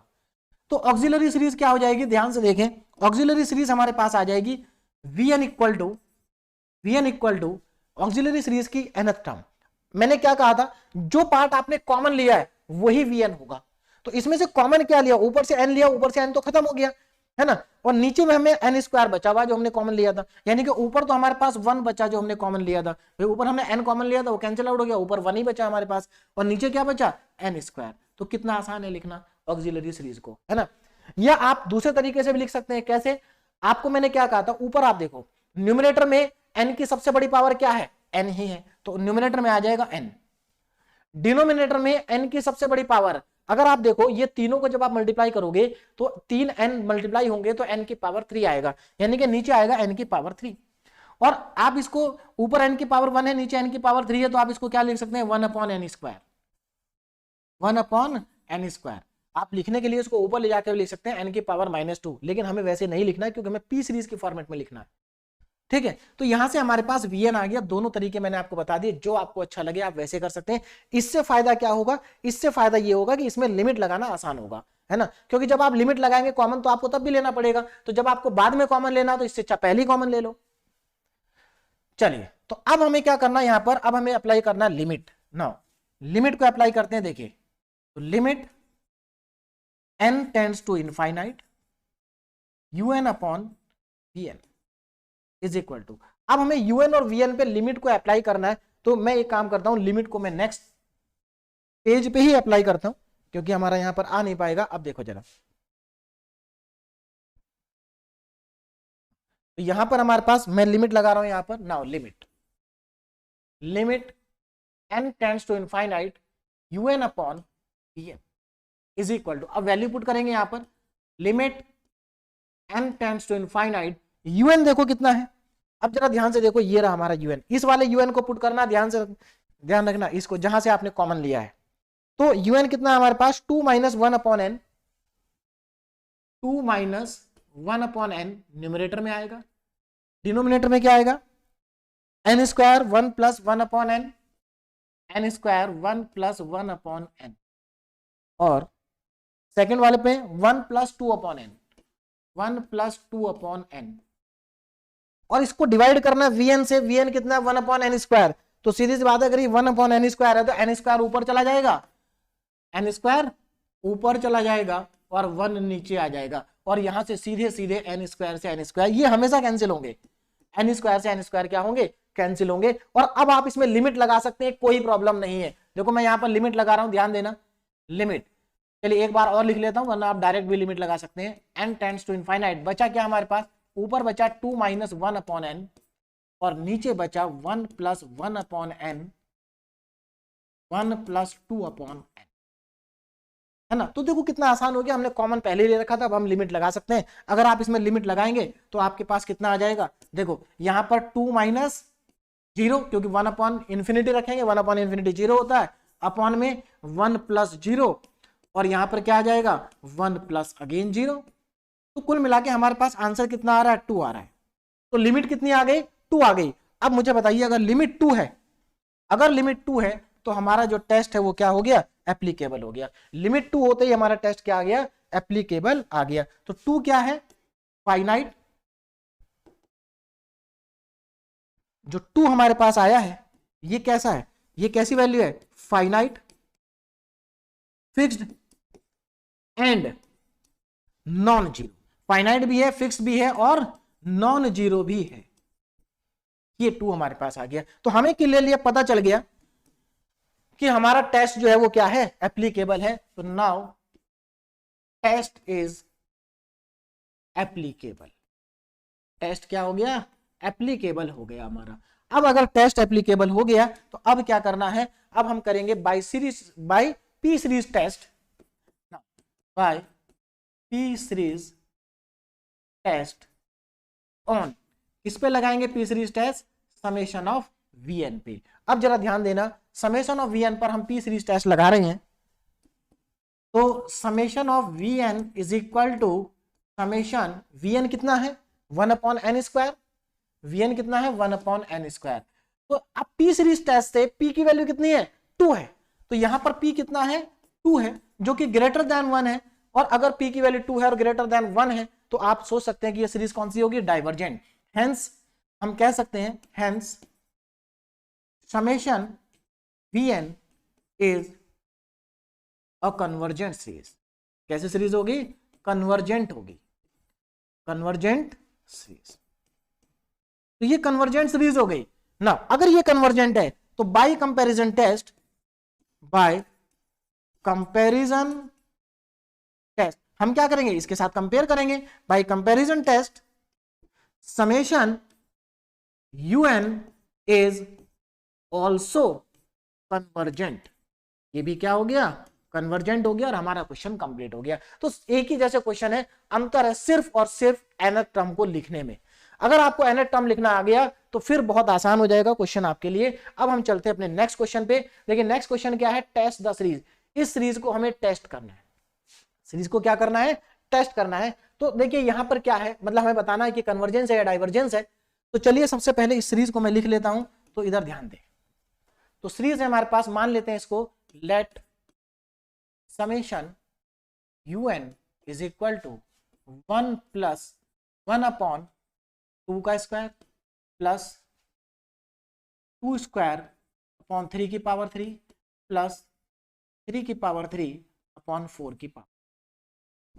अगर आप यहां पर ध्यान से देखें तो ऊपर 1 2 3 आ रहा है और नीचे 2 3 4 आ रहा है। पैटर्न तो बन रहा है एपी का, बन रहा है कि नहीं बन रहा है ना। लेकिन प्रॉब्लम क्रिएट हो रही पहले वाले 1 से, इससे प्रॉब्लम क्रिएट हो रही है ना। और इस बार मिसप्रिंट नहीं है, इस बार एक्चुअल में 1 यहां पर है। लास्ट क्वेश्चन में भी अगर मैं 1 को नहीं हटाता ना तो भी कोई फर्क नहीं पड़ता, आंसर वही आता, ठीक है ना।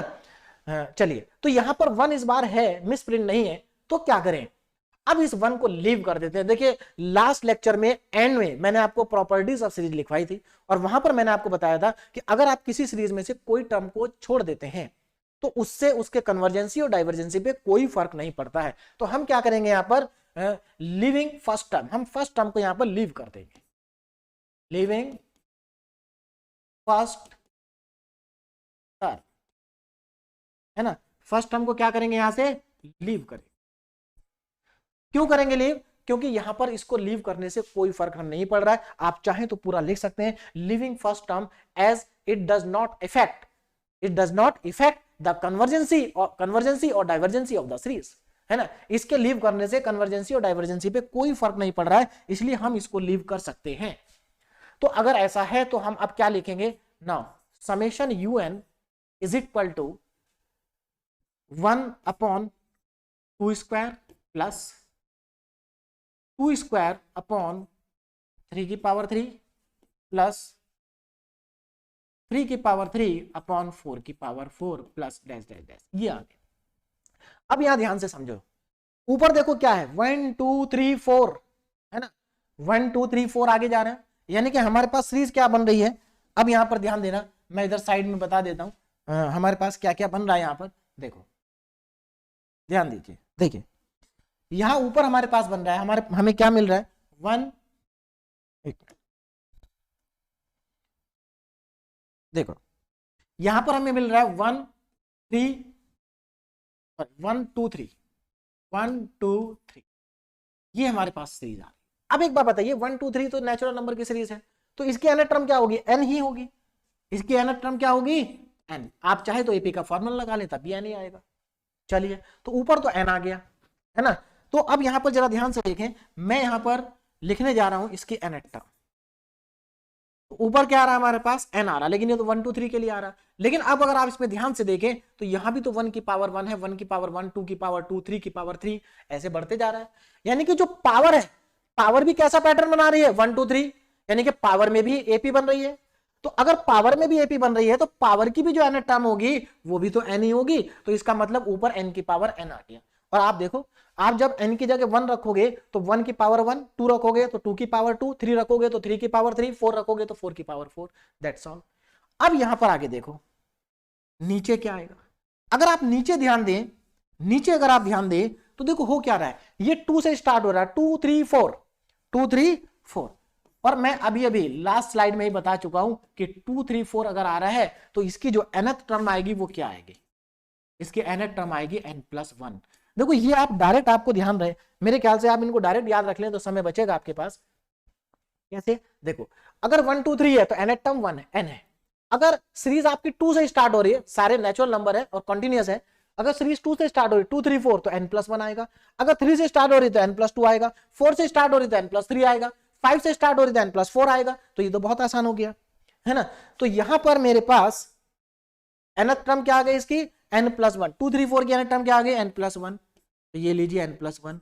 और इसकी पावर में क्या है, इसकी पावर में अगेन 2 3 4 है, इसकी पावर में भी 2 3 4 है। तो इसका मतलब इसकी पावर में भी क्या nth टर्म आएगी, n+1 ही आएगी। तो मेरे ख्याल से ये आपको क्लियरली अब समझ में आ गया होगा, है ना। तो आसान है nth टर्म को लिखना। अब हमने यहां पर nth टर्म को लिख दिया है। अब हम क्या करेंगे, अब हम इसमें से कॉमन लेंगे और vn को फाइंड आउट करेंगे। चलिए, तो यहां पर मैं देखो कॉमन लेने जा रहा हूं। देखो ऊपर से क्या आएगा, तो ऊपर तो n की पावर है नहीं है, कॉमन लेने की जरूरत ही नहीं है। नीचे, नीचे मैं एक काम करता हूं, पहले कॉमन लेने से पहले मैं एक काम कर लेता हूं, इसको अलग अलग कर लेते हैं भाई। जैसे हम ऐसे लिखा है x की पावर, मान लीजिए आपके पास लिखा है x की पावर 2+1, तो आप इसको x की पावर 2 इंटू x की पावर 1 लिख सकते हैं, अलग अलग कर सकते हैं। तो वैसे मैं यहां अलग अलग कर रहा हूं। देखो इसको मैं क्या लिख सकता हूं, n+1 की पावर n इंटू n+1, ऐसा मैंने लिख लिया। अब मैं कॉमन लूंगा, ठीक है। चलिए अब यहां आगे देखिए, अब यहां आगे मैं क्या कर रहा हूं, देखो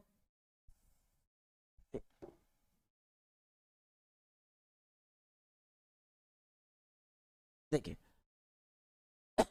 अब हम इसमें से क्या कर लेते हैं, कॉमन ले लेते हैं। नाउ un, देखिए नीचे से इसमें से क्या कॉमन आएगा, n+1 में से कॉमन लेना है। पहले मैं ऊपर की टर्म लिख दूं n की पावर n। देखो नीचे n+1 में से n को अगर आप बाहर निकालेंगे तो कितना बाहर आएगा, n की पावर n ही बाहर आएगा। और अंदर क्या बचेगा, 1+1/n की पावर n। दूसरे वाले फैक्टर में से n को कॉमन बाहर निकाल लो तो कितना बचेगा, 1+1/n बचेगा। देखो ये अगर किसी को नहीं समझ में आया तो एक बार दोबारा से देख लो। देखो क्या है, यहां पर n+1 है और इसकी होल पावर n है, इसमें से मैं n को बाहर कॉमन ले रहा हूं। तो देखो जब आप इसमें से n को बाहर कॉमन लेंगे तो क्या होगा, एक्चुअल में n को बाहर कॉमन लेने पर n अंदर क्या बचेगा, 1+1/n। मैंने ये अंदर कॉमन लिया और उसकी पूरे की होल पावर n है। देखिए मैंने इस ब्रैकेट में से कॉमन लिया तो बाहर n आएगा, लेकिन क्योंकि पूरे ब्रैकेट की पावर n है तो जब वो n बाहर आएगा तो n की पावर पे n लग जाएगा। यानी कि यहां पर ये एक्चुअल में क्या आ जाएगा, n की पावर n और 1+1/n की पावर n। तो ये मेरे ख्याल से आपको पहले से भी आता है कि अगर किसी ब्रैकेट से आप कुछ बाहर कॉमन निकालते हैं और उस ब्रैकेट की कुछ पावर है तो जो कॉमन आपने निकाला है उस कॉमन के ऊपर भी वो पावर लग जाएगी, ठीक है। तो यहां पर, अब यहां पर देखो ये तो हमारा क्या हो गया, कैंसिल आउट हो गया। यानी कि मेरे पास यहां पर un बचा कितना, un मेरे पास यहां पर बचा, देखो un मेरे पास आ गया यहां पर 1/, तो वो यहां पर n है और ये 1+1/n की होल पावर n और 1+1/n, ये मेरे पास बच गया। अब आप ध्यान से देखो, मैंने क्या कहा था कि अब हमें लिखनी ऑक्सिलरी सीरीज, और ऑक्सिलरी सीरीज कैसे लिखी जाएगी, ऑक्सिलरी सीरीज देखो जरा ध्यान से, यहां पर ऑक्सिलरी सीरीज होती है vn, और vn को कैसे लिखेंगे, जो कॉमन वाला पार्ट है केवल वो आएगा। तो ऊपर से तो 1 आएगा और नीचे से n आएगा, जो कॉमन लिया था उसमें से n ही बचा हमारे पास, है ना। तो ये हमारे क्या आ गई, ऑक्सिलरी सीरीज आ गई। आपको un भी पता चल गया, आपको vn भी पता चल गया। याद रखिए un ये वाला यूज करना है आपको। तो आपको un भी पता है, आपको vn भी पता है। अब आप इसकी लिमिट लगा देंगे, ठीक है ना। लिमिट आप इसमें लगाएंगे तो लिमिट लगाते ही आपको इसका आंसर मिल जाएगा। देखिए जरा ध्यान से, तो limit n tends to infinite un upon, value put करें, देखिए कितना आ जाएगा, limit n tends to infinite, un कितना है, मैं पहले un को ही लिख रहा हूं, ये 1 upon n into 1 upon n into 1 plus 1 upon n की power n into 1 plus 1 upon n, यही है ना। देखो n 1 प्लस 1 अपॉन n की power n 1 plus 1 upon n, और इसको इससे डिवाइड करेंगे 1 अपॉन n से, तो n कहां चला जाएगा, ऊपर चला जाएगा, तो इनटू में आ गया n, n से n हो गया कैंसिल।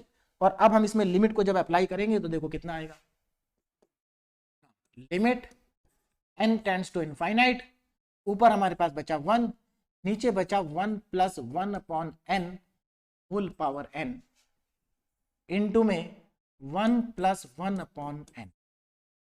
अब इसका आंसर क्या आएगा, देखो इसमें अब जल्दबाजी मैंने करना, यहां पर इसका आंसर क्या आएगा, देखो अगर आप इसमें लिमिट लगाते हैं तो ये देखो क्या है, 1 प्लस 1 अपॉन n की होल पावर n है, इसमें ये फॉर्मूला लग जाएगा, e की पावर x, कहां गया, ये रहा, देखिए 1 प्लस, देखो n टेंड्स टू इनफाइनाइट है, n की लिमिट कहां तक टेंड कर रही है, इनफाइनाइट तक, 1 प्लस x अपॉन n की होल पावर n, यानी कि यहां पर भी देखो, यहां भी n है, यहां भी n है, यहां भी n है, अगर ऐसी सिचुएशन बनती है तो फॉर्मूला बनेगा e की पावर x, क्या बनेगा, e की पावर में, चलिए तो यहां पर अब ध्यान से अगर आप देखें तो ये तो बन गया e की पावर x, लेकिन x की जगह 1 लिखा है तो ये e बनेगा, तो यानी कि जब आप लिमिट लगाएंगे तो 1 अपॉन ये बन जाएगा e, और ये 1 प्लस 0, 1 प्लस 0 मतलब 1 ही आएगा, कुल मिला के इसका आंसर आ जाएगा 1 अपॉन e। और e आप जानते हैं e की वैल्यू 2.73 होती है ना, अप्रोक्सीमेट वैल्यू 2.73, तो यानी कि 1 को 2.73 से डिवाइड करेंगे तो पॉइंट में कुछ आएगा, मतलब पॉइंट में कुछ आएगा, वैल्यू लेस देन 1 होगी, तो ये क्या है, अच्छा यहाँ पर लेस देन 1 नहीं चेक करना, हमें तो सिर्फ ये चेक करना कि वैल्यू फाइनाइट है या नहीं है, तो वैल्यू क्या आएगी, फाइनाइट आएगी, तो finite, fixed and non zero, finite भी है, फिक्स भी है और नॉन जीरो भी है, इसका मतलब test is applicable, comparison test is applicable, यहां पर हमारा जो कंपैरिजन टेस्ट है वो एप्लीकेबल होगा, कंपैरिजन टेस्ट इज एप्लीकेबल। तो अब अगर कंपैरिजन टेस्ट एप्लीकेबल हो गया तो अब हम यहां पर टेस्ट को अप्लाई करेंगे और हमारा क्वेश्चन कंप्लीट हो जाएगा। ध्यान से देखिए, देखिए कंपैरिजन टेस्ट एप्लीकेबल है, तो अब हम क्या करेंगे ना, अब हम P series test by P series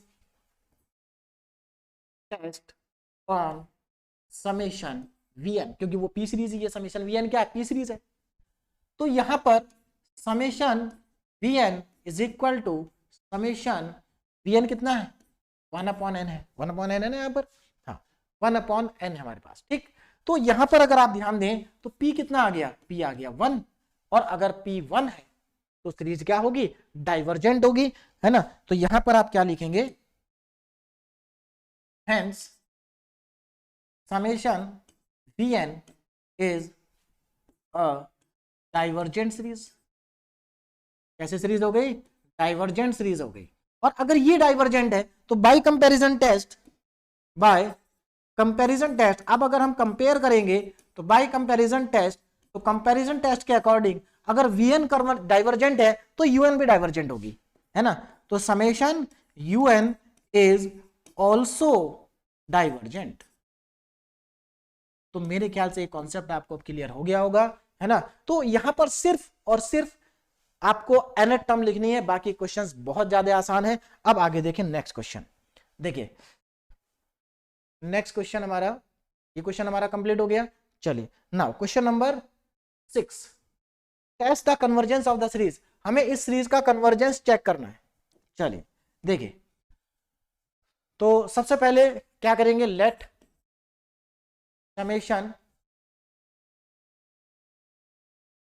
un is equal to under root of 2 minus 1 upon 3 की power 3 minus 1 plus under root of 3 minus 1 upon 4 की power 3 minus 1 plus under root of 4 minus 1 upon 5 की power 3 minus 1 dash dash dash.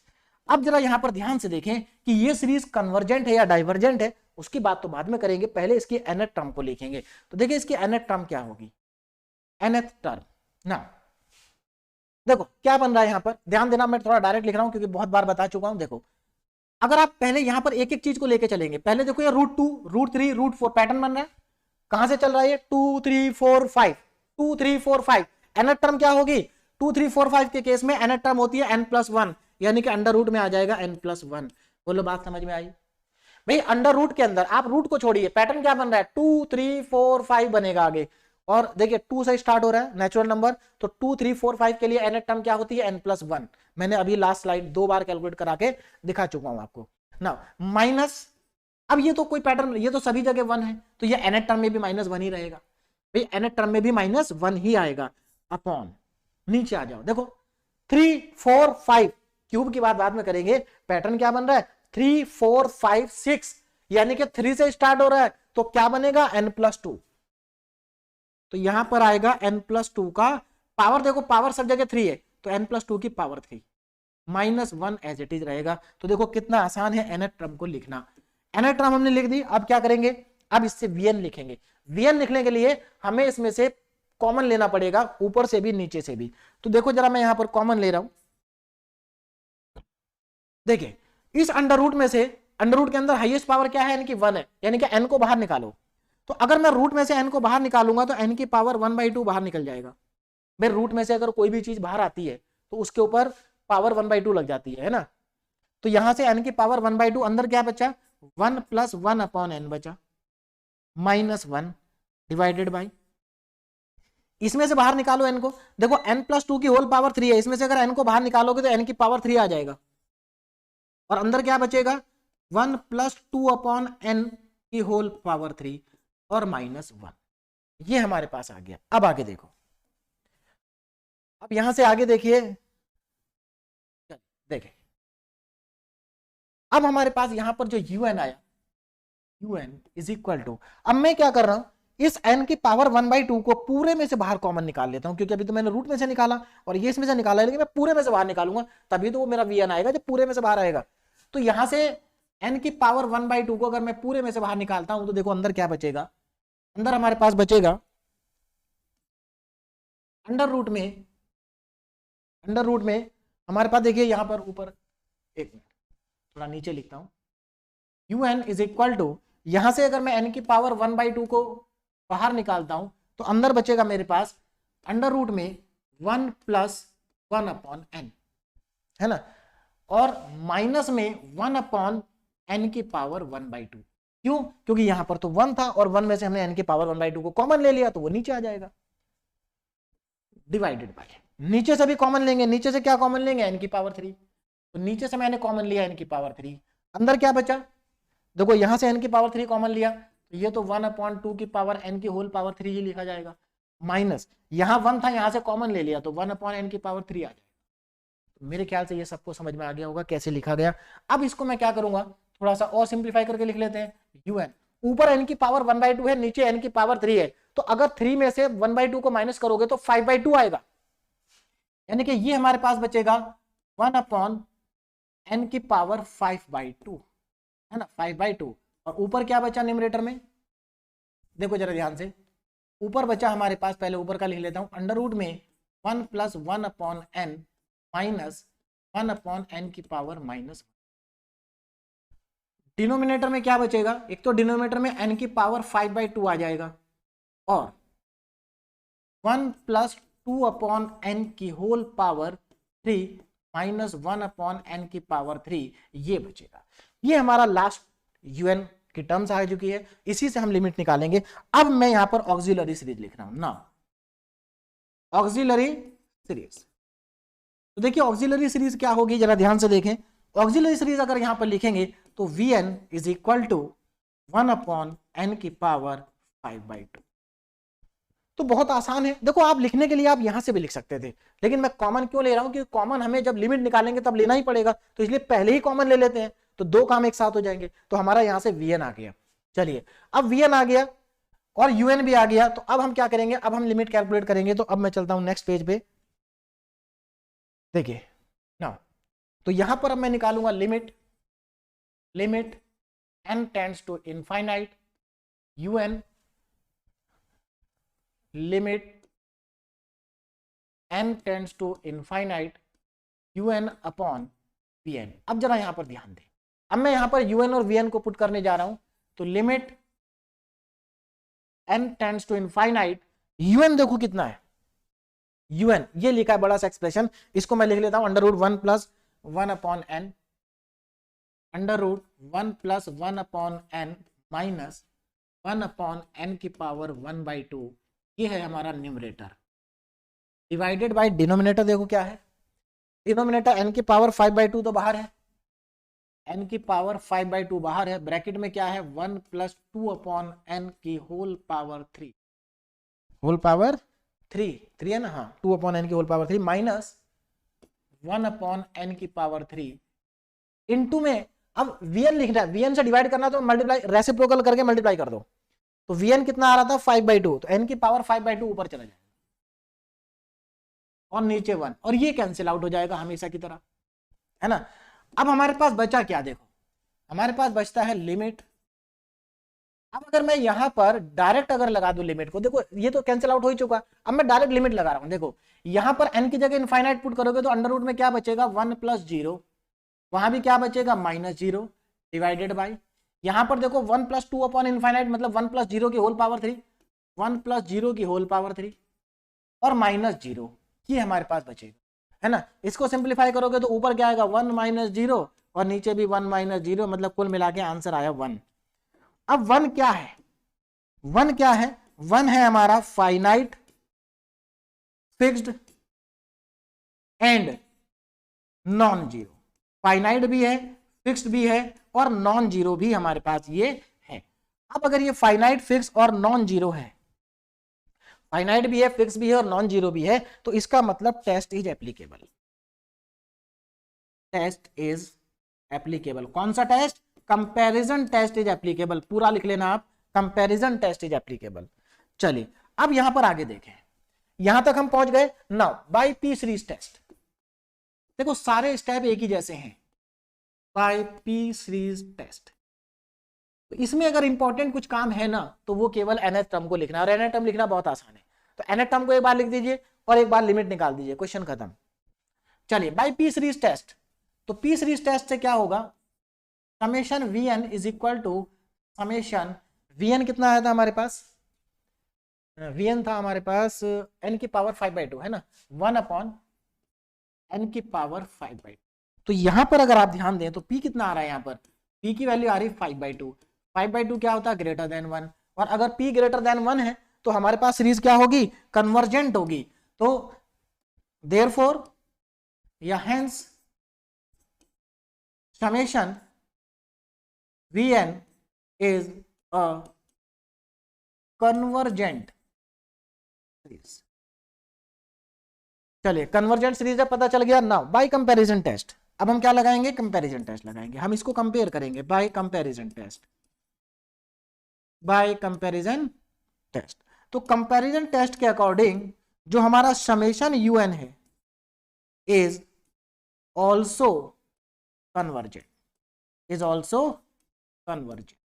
तो ये भी मेरे ख्याल से आपको समझ में आ गया होगा, बहुत सिंपल क्वेश्चन है, बस आपको क्या करना है, थोड़ा सा स्टेप पे ध्यान देना है, nth टर्म को लिखना सीखना। आप ज्यादा से ज्यादा क्वेश्चन करेंगे तो आपको nth टर्म लिखने की प्रैक्टिस हो जाएगी। नाउ नेक्स्ट क्वेश्चन नंबर 7, ठीक है ना, और इसमें जितनी वैरायटी के क्वेश्चन हो सकते हैं सब मैं लिख रहा हूं, ठीक। अब यहां पर देखो हमारे पास नेक्स्ट क्वेश्चन आ गया है ना, अंडर रूट में दिया है, ये कैसे में दिया है, रूट में दिया है, under root n³ + 1 minus under root n³, कैसे करेंगे।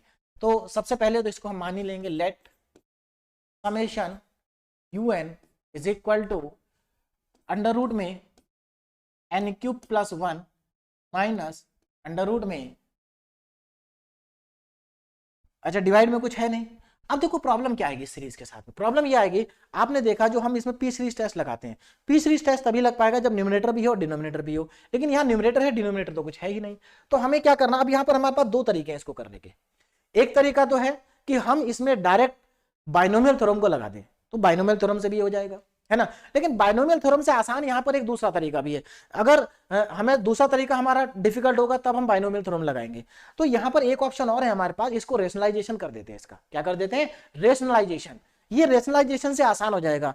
अगर आप बाइनोमियल थ्योरम से करेंगे तो उससे भी हो जाएगा, बहुत ज्यादा डिफिकल्ट नहीं होगा, लेकिन थोड़ा सा डिफिकल्ट होगा। इसलिए हम जो आसान है वो करते हैं, इसको रेशनलाइज कर देते हैं। तो देखो, अगर आप इसको रेशनलाइजेशन करते हैं तो देखो क्या आएगा, summation you N is equal to, rationalization सभी को पता है कैसे करते हैं, N cube plus 1 minus under root में एन क्यूब। रेशनलाइजेशन कैसे होता है, इसको इसके अपोजिट साइन से मल्टीप्लाई और डिवाइड कर दीजिए। तो मैं क्या करूंगा यहाँ पर, under root of N cube plus 1 plus under root of N cube से इसको मल्टीप्लाई भी कर देता हूं, और under root of N cube plus 1 plus under root of N cube से डिवाइड भी कर देता हूं। तो मल्टीप्लाई भी कर दिया और डिवाइड भी कर दिया। ऐसा करने पर क्या मिलेगा, देखो ए प्लस बी, सॉरी ए माइनस बी और ए प्लस बी, ये तो ए प्लस बी और ए माइनस बी का फॉर्मूला बन गया, that is A square minus B square. तो यहां से हमारे पास क्या आ जाएगा, summation you N is equal to, देखो A square minus B square लगाएंगे तो क्या बनेगा, एन क्यूब प्लस 1 है ना, और माइनस एन क्यूब, ये तो ऊपर बन जाएगा भाई ए स्क्वायर माइनस बी स्क्वायर ना, ए स्क्वायर से रूट हट जाएगा, यहाँ भी स्क्वायर से रूट हट जाएगा। नीचे क्या आएगा, अंडर रूट में N cube plus 1 plus under root में एन क्यूब, और यहाँ से एन क्यूब से एन क्यूब खत्म हो गया। तो हमारे पास क्या आ गया, हमारे पास आ गया summation you N is equal to, अच्छा एक चीज और ध्यान देना, यहां पर अब nth टर्म हमें गिवन थी पहले से ही, यहां सीरीज गिवन नहीं थी, यहां सीरीज की nth टर्म गिवन थी। यानी कि इस टाइप के क्वेश्चन में एक काम और आसान हो गया कि हमें nth टर्म तो लिखनी ही नहीं पड़ेगी, nth टर्म हमें गिवन है। तो मतलब यहां पर दो टाइप के क्वेश्चन हो सकते हैं, एक आपको सीरीज गिवन होगी जिसकी nth टर्म आपको लिखनी पड़ेगी और उसके बाद आप आगे बढ़ेंगे, दूसरे nth टर्म आपको डायरेक्ट गिवन होगी और सीधे आप आगे बढ़ जाएंगे, है ना। तो यहां पर देखो ये मेरे पास कितना आ गया, ऊपर बचा 1 और नीचे मेरे पास आ गया अंडर रूट में एन क्यूब प्लस 1 और प्लस अंडर रूट में एन क्यूब। अब क्या करेंगे आगे, जरा ध्यान से देखें। अब हम यहां पर इसमें से लेंगे कॉमन। अब देखो हमारे पास न्यूमरेटर भी और डिनोमिनेटर भी आ गया, अब हम इसमें से लेंगे कॉमन। तो ऊपर से तो कुछ कॉमन आएगा नहीं, नीचे से कॉमन आएगा क्या, एन की पावर 3, अंदर से एन की पावर 3 को कॉमन लेंगे। तो देखो कितना बचेगा हमारे पास, summation you N is equal to, ऊपर तो 1 है, नीचे देखो, नीचे से अगर मैं इस वाले पार्ट में से एन की क्यूब, एन की पावर 3 को बाहर लूंगा तो ये एन की पावर 2/3 आएगा। क्यों, क्योंकि एन की पावर 3 बाहर आएगा लेकिन उसका रूट भी तो साथ में लगेगा। तो यानी कि यहां पर हमारे पास क्या आ जाएगा, सॉरी 3/2, एन की पावर 3/2। अंदर क्या बचेगा, अंडर रूट में 1 plus 1 upon N cube, plus दूसरे वाले पार्ट में से, देखिए दूसरा वाला पार्ट है क्या, अगर मैं दूसरे वाले पार्ट की बात करूं तो ये तो n की पावर 3/2 खुद ही लिखा है ना भाई, इसको क्या लिख सकते हैं आप, n की पावर 3/2, यानी कि यहां बचेगा मेरे पास 1। बोलो बात समझ में आ गई। देखिए ऐसा इसलिए हुआ क्योंकि एक्चुअल में इसको मैं ऐसा लिख सकता था, अंडर रूट ऑफ n की पावर 3 प्लस 1 प्लस n की पावर 3/2, ये तो खुद ही n की पावर 3/2 लिखा है ना। चलिए, तो n की पावर 3/2 कॉमन आ गया, यानी कि अब हम यहां से ऑक्सिलरी सीरीज को लिख सकते हैं। तो देखिए ऑक्सिलरी सीरीज क्या होगी, ऑक्सिलरी सीरीज हमारी हो जाएगी यहां पर summation of Vn is equal to 1 upon n की पावर 3/2, 1 अपॉन n की पावर 3/2। तो यहां से हमारे पास ऑक्सिलरी सीरीज आ गई। अब हम निकालेंगे limit. Now limit n tends to infinite un upon vn, value put करें, limit n tends to infinite un upon vn, un ये लिखा हमारे पास 1 अपॉन n की पावर 3/2 अंडर रूट में 1 प्लस 1 अपॉन n क्यूब और प्लस में 1, plus में क्या है 1 है, ये हमारे पास आ गया, ठीक है ना। चलिए ये तो un हुआ, अब vn से मल्टीप्लाई करेंगे तो मल्टीप्लाई इसके रेसिप्रोकल, मतलब vn से डिवाइड करेंगे तो इसके रेसिप्रोकल से मल्टीप्लाई कर दीजिए। तो n की पावर 3/2 कहां जाएगा और नीचे क्या आ जाएगा 1, ये हमेशा की तरह कैंसिल आउट हो जाएगा। और जैसे ही आप इसको कैंसिल आउट करेंगे तो कैंसिल आउट करते ही आप लिमिट लगा सकते हैं, क्योंकि हम कॉमन पहले ही ले चुके हैं। अब यहां लिमिट लग जाएगी, देखो अब क्या करोगे, यहां पर देखो ऊपर तो 1 है, नीचे अंडर रूट में 1 प्लस 1 अपॉन एन की पावर 3 मतलब 1 अपॉन इन्फिनिटी 0 और प्लस में 1, तो ये कितना आ गया, ये आ गया हमारे पास 1/2, 1/, तो लिमिट 1/2 आ गई। मतलब लिमिट जो है हमारी वो क्या है, फाइनाइट भी है और फिक्स भी है। यहां लिख देता हूं, लिमिट 1/2 आ गई और 1/2 क्या है, finite, fixed and non zero, non zero. और अगर ऐसा है तो हमारा जो टेस्ट है वो एप्लीकेबल होगा। नाउ टेस्ट इज एप्लीकेबल, तो कंपैरिजन टेस्ट इज एप्लीकेबल, तो यहां पर हम लिखेंगे comparison test is applicable, comparison test is applicable. Comparison test जो है वो हमारा क्या हो गया, एप्लीकेबल हो गया। और अगर कंपैरिजन टेस्ट एप्लीकेबल है तो now by P series test, by P series test, हम पी सीरीज टेस्ट लगाएंगे और पी सीरीज टेस्ट किस पर लगाएंगे, ऑन समेशन वीएन। अब यहां पर जरा ध्यान से देखो, समेशन वीएन यानी कि यहां पर हमारे पास समेशन वीएन एक्चुअल में है कितना, समेशन वीएन कितना है, 1 अपॉन एन की पावर 3/2, हाँ एन की पावर 3/2। तो यहां से p कितना आ गया, 3/2 आ गया। 3/2 क्या है, ग्रेटर देन 1 है, और अगर ये ग्रेटर देन 1 है तो हेंस हमारे पास जो hence summation VN, hence summation VN is convergent series, convergent series. और अगर ये कन्वर्जेंट है तो नाउ बाय कंपैरिजन टेस्ट, तो कंपैरिजन टेस्ट से क्या होगा, by comparison test, comparison test summation UN is also convergent. मतलब एक ही चीज को इतनी बार मैंने बोल दिया कि मुझे लग रहा आप ही लोगों को याद हो गया होगा, है ना। एक ही चीज बार बार रिपीट कर रहे हैं, यहां कुछ नहीं है, बस आप nth टर्म लिखो और उसका लिमिट निकालो, क्वेश्चन खत्म, है ना। और यहां तो nth टर्म भी नहीं लिखना था, तो मेरे ख्याल से ये आपको समझ में आ गया होगा कि जहां पर nth टर्म दी है वहां क्या करना है। तो जहां पर nth टर्म दी है ना, तो उसको पहले क्या करना है, अगर वो मतलब न्यूमरेटर और डिनोमिनेटर में गिवन नहीं है तो उसको आप न्यूमरेटर और डिनोमिनेटर की फॉर्म में कन्वर्ट करिए। जैसे हमने यहाँ कैसे कन्वर्ट किया इसको, रेशनलाइजेशन से। लेकिन अब हर जगह रेशनलाइजेशन पॉसिबल नहीं होगा, जैसे कि यहाँ पर अगर हम रेशनलाइजेशन करेंगे तो ये डिफिकल्ट हो जाएगा, हो तो जाएगा लेकिन डिफिकल्ट हो जाएगा। तो यहां पर अब मैं रेशनलाइजेशन नहीं लगाऊंगा, है ना। तो रूट आएगा तो रेशनलाइजेशन लगाएंगे, लेकिन यहां पर रेशनलाइजेशन नहीं लगाएंगे। क्या करेंगे, यहां पर हम अप्लाई करेंगे बाइनोमियल थ्योरम, क्योंकि मैंने स्टार्टिंग में आपको फॉर्मूले बता दिए थे, वही फॉर्मूले मैं यहां पर यूज करूंगा। अब यहां पर हम बाइनोमियल थ्योरम का फॉर्मूले का यूज करेंगे। तो पहले तो हम यहां पर लिख लेते हैं, हमें क्या गिवन है, हमें सीरीज गिवन है summation UN is equal to, अच्छा यहां पर हमें एक चीज और, यहां पर हमारे पास मैंने यहां पर लिखा था समेशन यूएन। एक्चुअल में यहां पर मुझे समेशन नहीं लगाना चाहिए, ये बाय मिस्टेक हुआ, क्योंकि ये हमारे पास nth टर्म है, सीरीज नहीं है। क्या है, nth टर्म, बोलो बात समझ में आ रही है ना।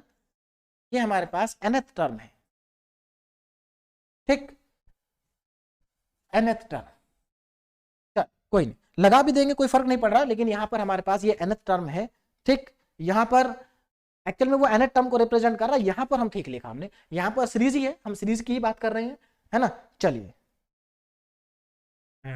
अब यहां पर देखिए, तो हमारे पास क्या है, यहां पर हमें nth टर्म गिवन है, कितना गिवन है nth टर्म,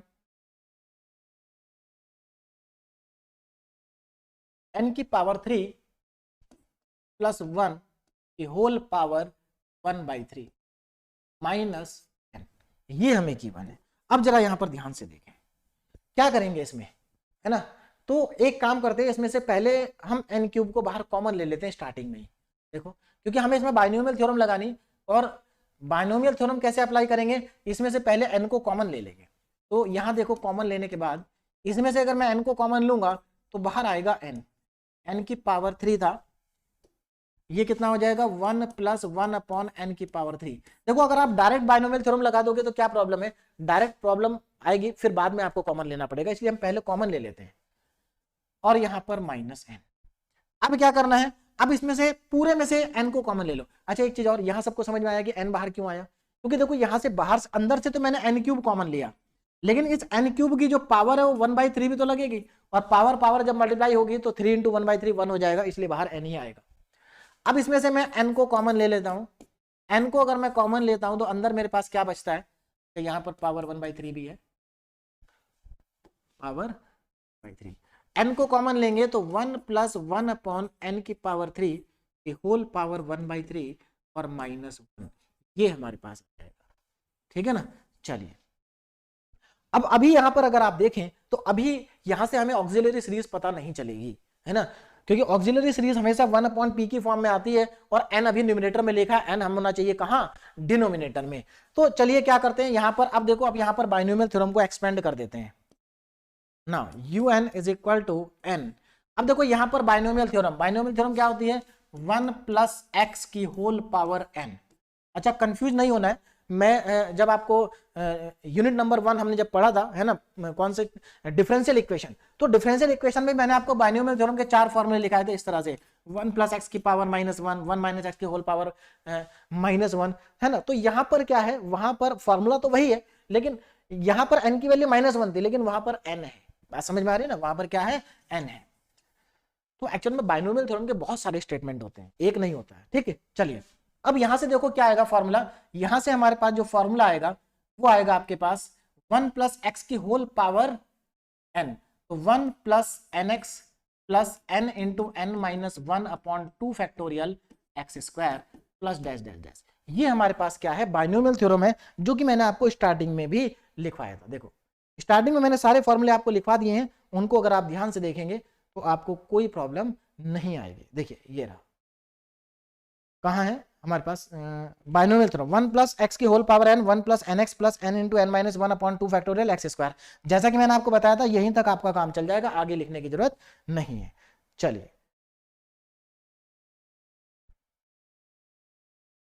देखिए, तो ये फॉर्मूला मुझे यहां पर अप्लाई करना। आप देखो इस फॉर्मूले के अकॉर्डिंग क्या है, देखो यहाँ x का काम कौन कर रहा है, यहाँ x का काम कर रहा है 1/n की पावर 3, ये x का काम कर रहा है यहाँ पर। तो अब यही फॉर्मूला हम यहाँ पर लगाएंगे, 1 + x, x कितना है 1 और n कितना है 1/3, यानी कि 1/3 × x, nx है ना, x की जगह क्या लिखूंगा 1/n की पावर 3। उसके बाद क्या आ रहा है प्लस n × n - 1, n कितना है 1/3, तो 1/3 × n - 1 यानी कि 1/3 - 1 अपॉन में 2 फैक्टोरियल, और x², x क्या है यहाँ पर 1/n की पावर 3, तो इसका अगर स्क्वायर करेंगे तो 1/n की पावर 6 हो जाएगा, और प्लस प्लस आगे ऐसे ही चलता जाएगा, है ना। और यहाँ पर ये सीरीज और बाहर है -1, ये हमारे पास है। चलिए अब देखिए जरा कितना यहां से देखते हैं अब कितना आएगा। देखो n तो बाहर है, n क्या है बाहर है, यहां पर अगर आप देखें इस 1 से वो लास्ट वाला 1 कैंसिल आउट हो जाएगा जब आप ब्रैकेट को ओपन करेंगे, ठीक है ना। तो यहां से हमारे पास कितना बचा, ये बचा 1/3 × 1/n की पावर 3, और यहां पर जरा ध्यान से देखो 1/3 में से -1 करेंगे तो माइनस का 2/3 बचेगा, माइनस का 2/3 मतलब माइनस का 2/9, और नीचे 2 फैक्टोरियल का मतलब 2, 2 से 2 कट जाएगा तो माइनस का 1/9 आएगा, माइनस का 1/9, है ना, इनटू में 1/n की पावर 6 और प्लस डैश डैश डैश चलेगा इस। अब यहां पर एक चीज का कंफ्यूजन और हो सकता है बच्चों को, वो क्या है कि हमने स्टार्टिंग में ही लिखा था कि हमारा जो कंपैरिजन टेस्ट है वो पॉजिटिव सीरीज के लिए है, और यहां पर तो निगेटिव सीरीज भी आ गई, मतलब यहां निगेटिव टर्म्स भी आ गई हैं।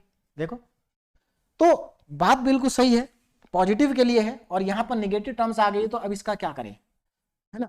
देखिए कुछ नहीं करना है, एक्चुअल में यहाँ जो निगेटिव वाली टर्म्स आई जरूर है, लेकिन ये निगेटिव वाले जितने भी टर्म्स है सब जीरो हो जाएंगी, लिमिट लगाने के बाद सब जीरो आएंगी, केवल पहली टर्म ही हमारे आंसर में इन्वॉल्व होगी, और पहली टर्म हमारी पॉजिटिव है, इसलिए कोई फर्क नहीं पड़ेगा।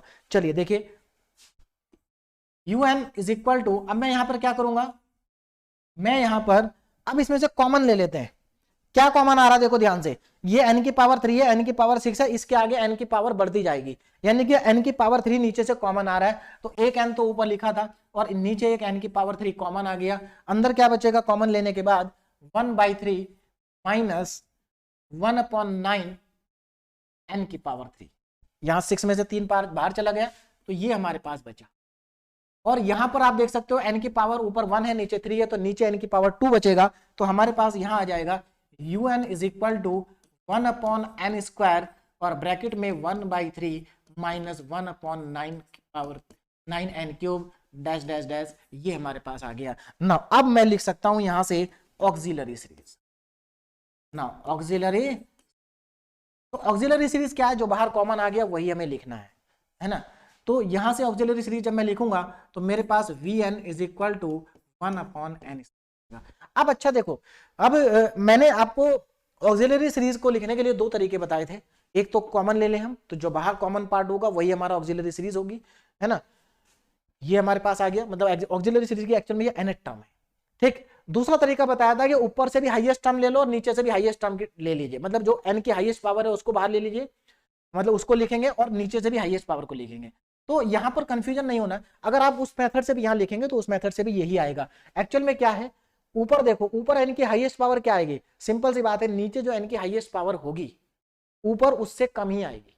जब आप एलसीएम लेंगे तो नीचे जो हाईएस्ट पावर होगी n की, जब आप इसमें एलसीएम लेने जाएंगे तो एलसीएम, चाहे मान लो एलसीएम आया आपका n की पावर 9, तो यहां पर n की पावर 9, यहां n की पावर 3 लिखा तो यहां n की पावर 6 आएगा। आगे n की पावर कम होती चली जाएगी, यानी कि ऊपर हाईएस्ट पावर n की क्या हो जाएगी 6 और नीचे n की हाईएस्ट पावर क्या हो जाएगी 9।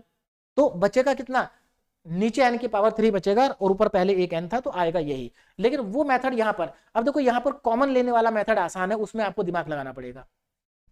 चलिए, तो Vn equal to 1/n square हमारी क्या आ गई, ऑक्सिलरी सीरीज आ गई ना। अब हमें क्या करना है, लिमिट को फाइंड आउट करना है। तो देखिए, limit n tends to infinite un upon Vn। अब यहां पर un और Vn को अगर आप सब्स्टिट्यूट कर देंगे तो आपके पास आंसर आ जाएगा, है ना। un कितना है, un ये लिखा हमारे पास, इसको लिखना पड़ेगा, है ना। तो 1/n square, 1/n square bracket में 1/3 minus 1/9n cube plus dash dash dash, और यह बाहर कितना आएगा। अब इसको 1/n स्क्वायर से हम क्या करेंगे, डिवाइड करेंगे, तो ऊपर n स्क्वायर और नीचे में कितना आ जाएगा 1 आ जाएगा, दिखाई दे रहा है। अब यहाँ n स्क्वायर से n स्क्वायर हो जाएगा कैंसिल, और जैसे ही आप n स्क्वायर से n स्क्वायर को कैंसिल करेंगे तो देखिए कितना आ जाएगा लिमिट।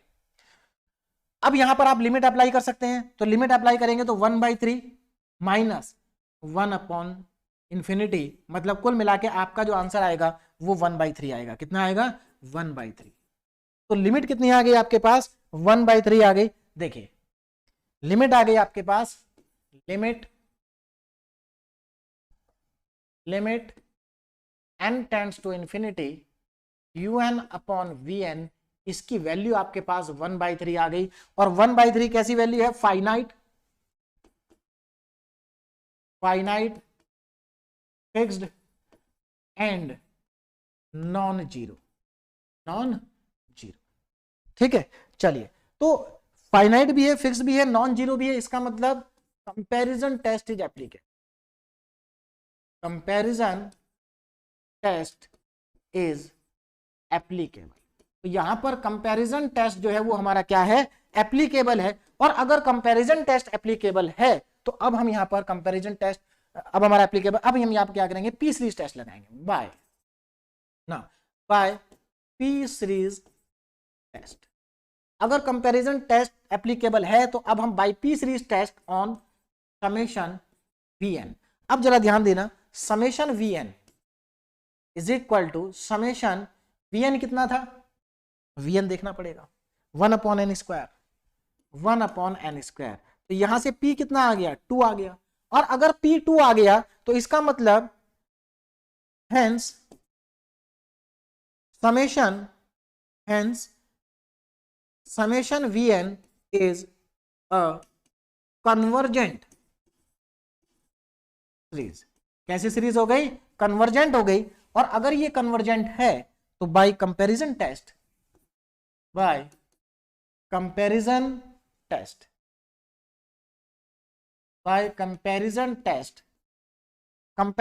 के अकॉर्डिंग, अगर ये कन्वर्जेंट है तो कंपैरिजन टेस्ट के अकॉर्डिंग जो समेशन हमारे पास है, समेशन un जो सीरीज है, जो गिवन सीरीज है, इज ऑल्सो कन्वर्जेंट, ये भी क्या हो गई, कन्वर्जेंट हो गई। तो मेरे ख्याल से आपको समझ में आ गया होगा।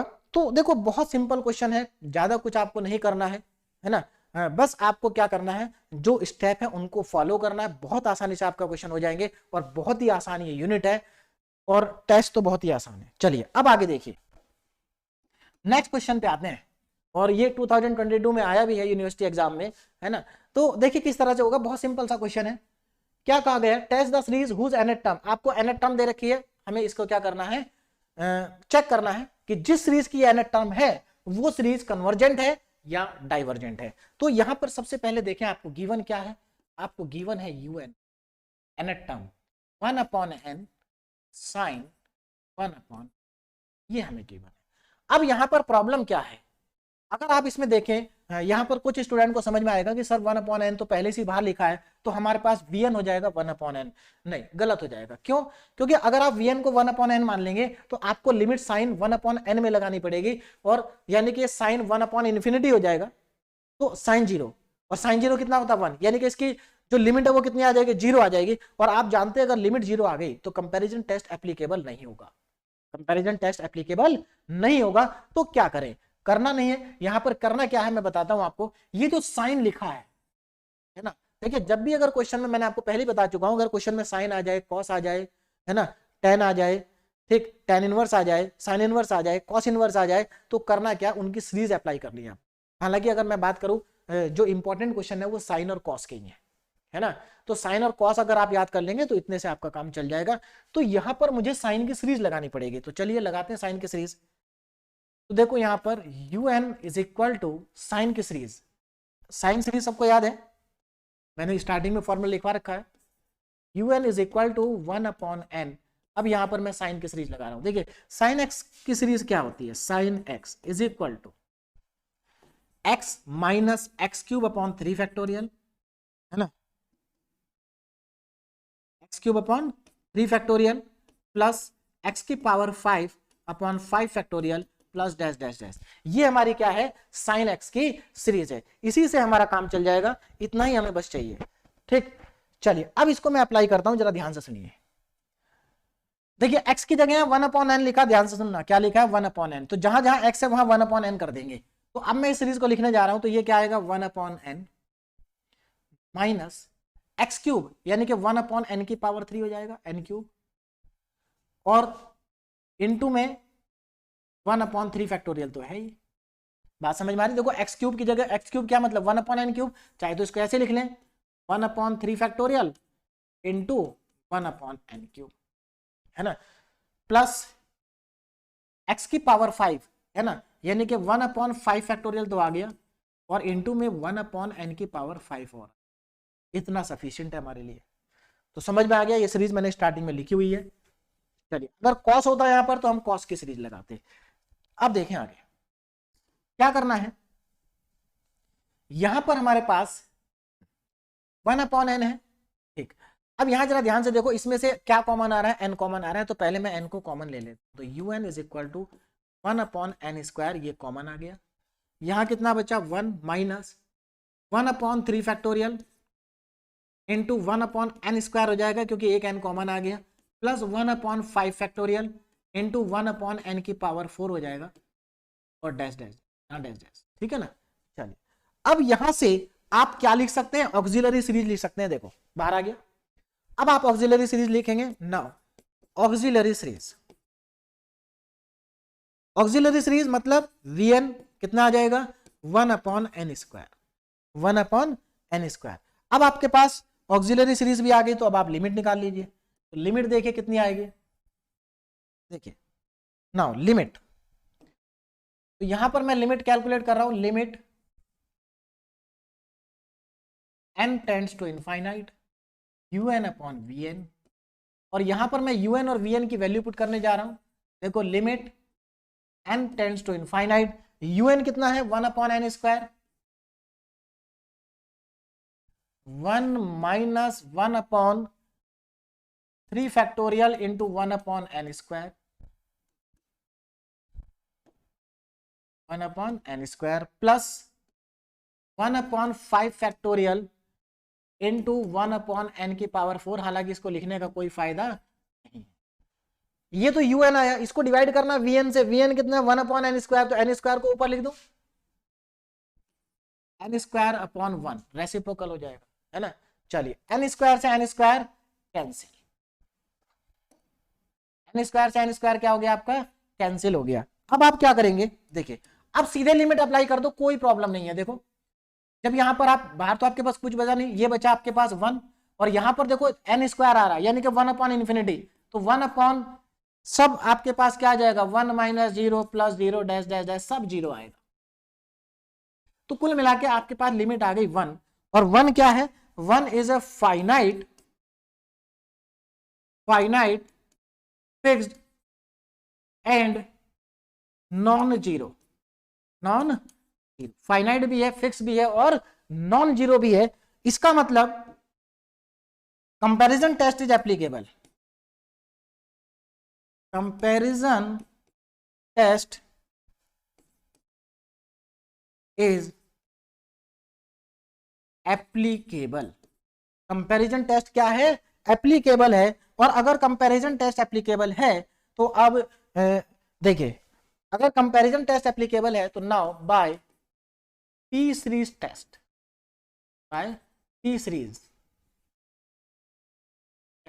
देखिए जरा पी सीरीज टेस्ट से क्या आ जाएगा आपके पास, ध्यान दें।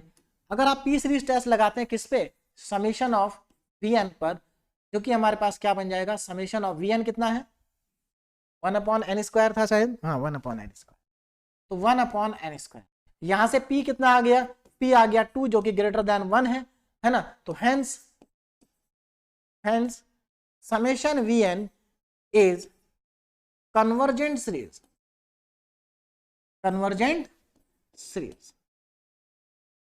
तो ये कन्वर्जेंट सीरीज है। अब कन्वर्जेंट सीरीज के बाद now by comparison test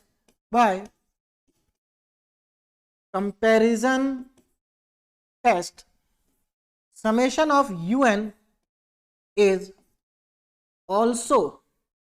is also convergent।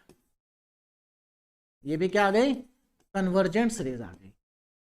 तो इस तरह से ये क्वेश्चन भी हमारा कंप्लीट हो गया। अब देखो इसमें अगर साइन की जगह कॉस आ जाए, टेन आ जाए, तो आप साइन कॉस मतलब कॉस टेन की सीरीज लिखेंगे, है ना। तो nth टर्म में डायरेक्ट आपको क्या करना है, लिमिट ही निकालनी है, बस उसको सिंप्लीफाई करना है। तो इस तरीके से ये क्वेश्चन भी हमारा क्या हो गया, कंप्लीट हो गया। नाउ डीपीपी नंबर 3, जिसमें बहुत आसान से क्वेश्चन है। अगेन देखो पहला क्वेश्चन क्या है, यहां पर इसमें देखो बहुत आसानी से आप nth टर्म लिख लेंगे 1 2 3, तो ऊपर तो अंडर रूट n आ जाएगा, यहां पर 1 2 3 यहां n आ जाएगा, फिर से अंडर रूट 1 2 3 यहां भी n आ जाएगा। कितना आसान है। इसी तरह से आप यहां भी लिखेंगे, और यहां पर कॉस आ गया तो कॉस की सीरीज लिख देंगे, आसानी से आपके पास आंसर आ जाएगा। तो आप इस डीपीपी को सॉल्व करें, क्वेश्चंस बहुत इजी हैं। तो ये जो हमारा टॉपिक था पी सीरीज टेस्ट और कंपैरिजन टेस्ट, इसमें जितनी वैरायटी के क्वेश्चन हो सकते थे मैंने आपको सारे करा दिए हैं, और बाकी आप क्वेश्चन प्रैक्टिस कर सकते हैं। और यहां से भी देखिए, अगर आप देखें यूनिवर्सिटी एग्जाम की अगर मैं बात करूं तो जैसे लास्ट ईयर भी यहां से क्वेश्चन आया, तो इस बार भी आ सकता है। इंपॉर्टेंट टॉपिक है और लॉन्ग क्वेश्चन यहां से आते हैं, ठीक है ना। तो इन क्वेश्चंस को आप प्रैक्टिस करें। तो आज मैंने आपको क्या पढ़ाया, आज मैंने आपको पढ़ाया कि अगर हमें जो गिवन सीरीज है, अगर वो अर्थमेटिक प्रोग्रेशन भी नहीं है, ज्योमेट्रिक प्रोग्रेशन भी नहीं है, तो कैसे पता करेंगे कि वो सीरीज कन्वर्जेंट है या डाइवर्जेंट है। तो इसको पता करने के लिए हमारे पास 4 टेस्ट होते हैं, P series test, comparison test, D'Alembert test और रेबिस टेस्ट, जिसमें से मैंने आपको 2 टेस्ट कंप्लीट करा दिए हैं। अब हम नेक्स्ट लेक्चर में पढ़ेंगे डीएलएम्बर्ट टेस्ट और उसके बाद पढ़ेंगे रेबिस टेस्ट, ठीक है। तो और 2 लेक्चर में हमारे पास ये वाला जो टॉपिक है ये क्या हो जाएगा, सीरीज का जो टॉपिक है ये क्या हो जाएगा, कंप्लीट हो जाएगा। उसके बाद हम स्टार्ट करेंगे 4 ईयर सीरीज, ठीक है। तो अभी आप इन क्वेश्चंस को प्रैक्टिस करिए। Okay, thank you so much.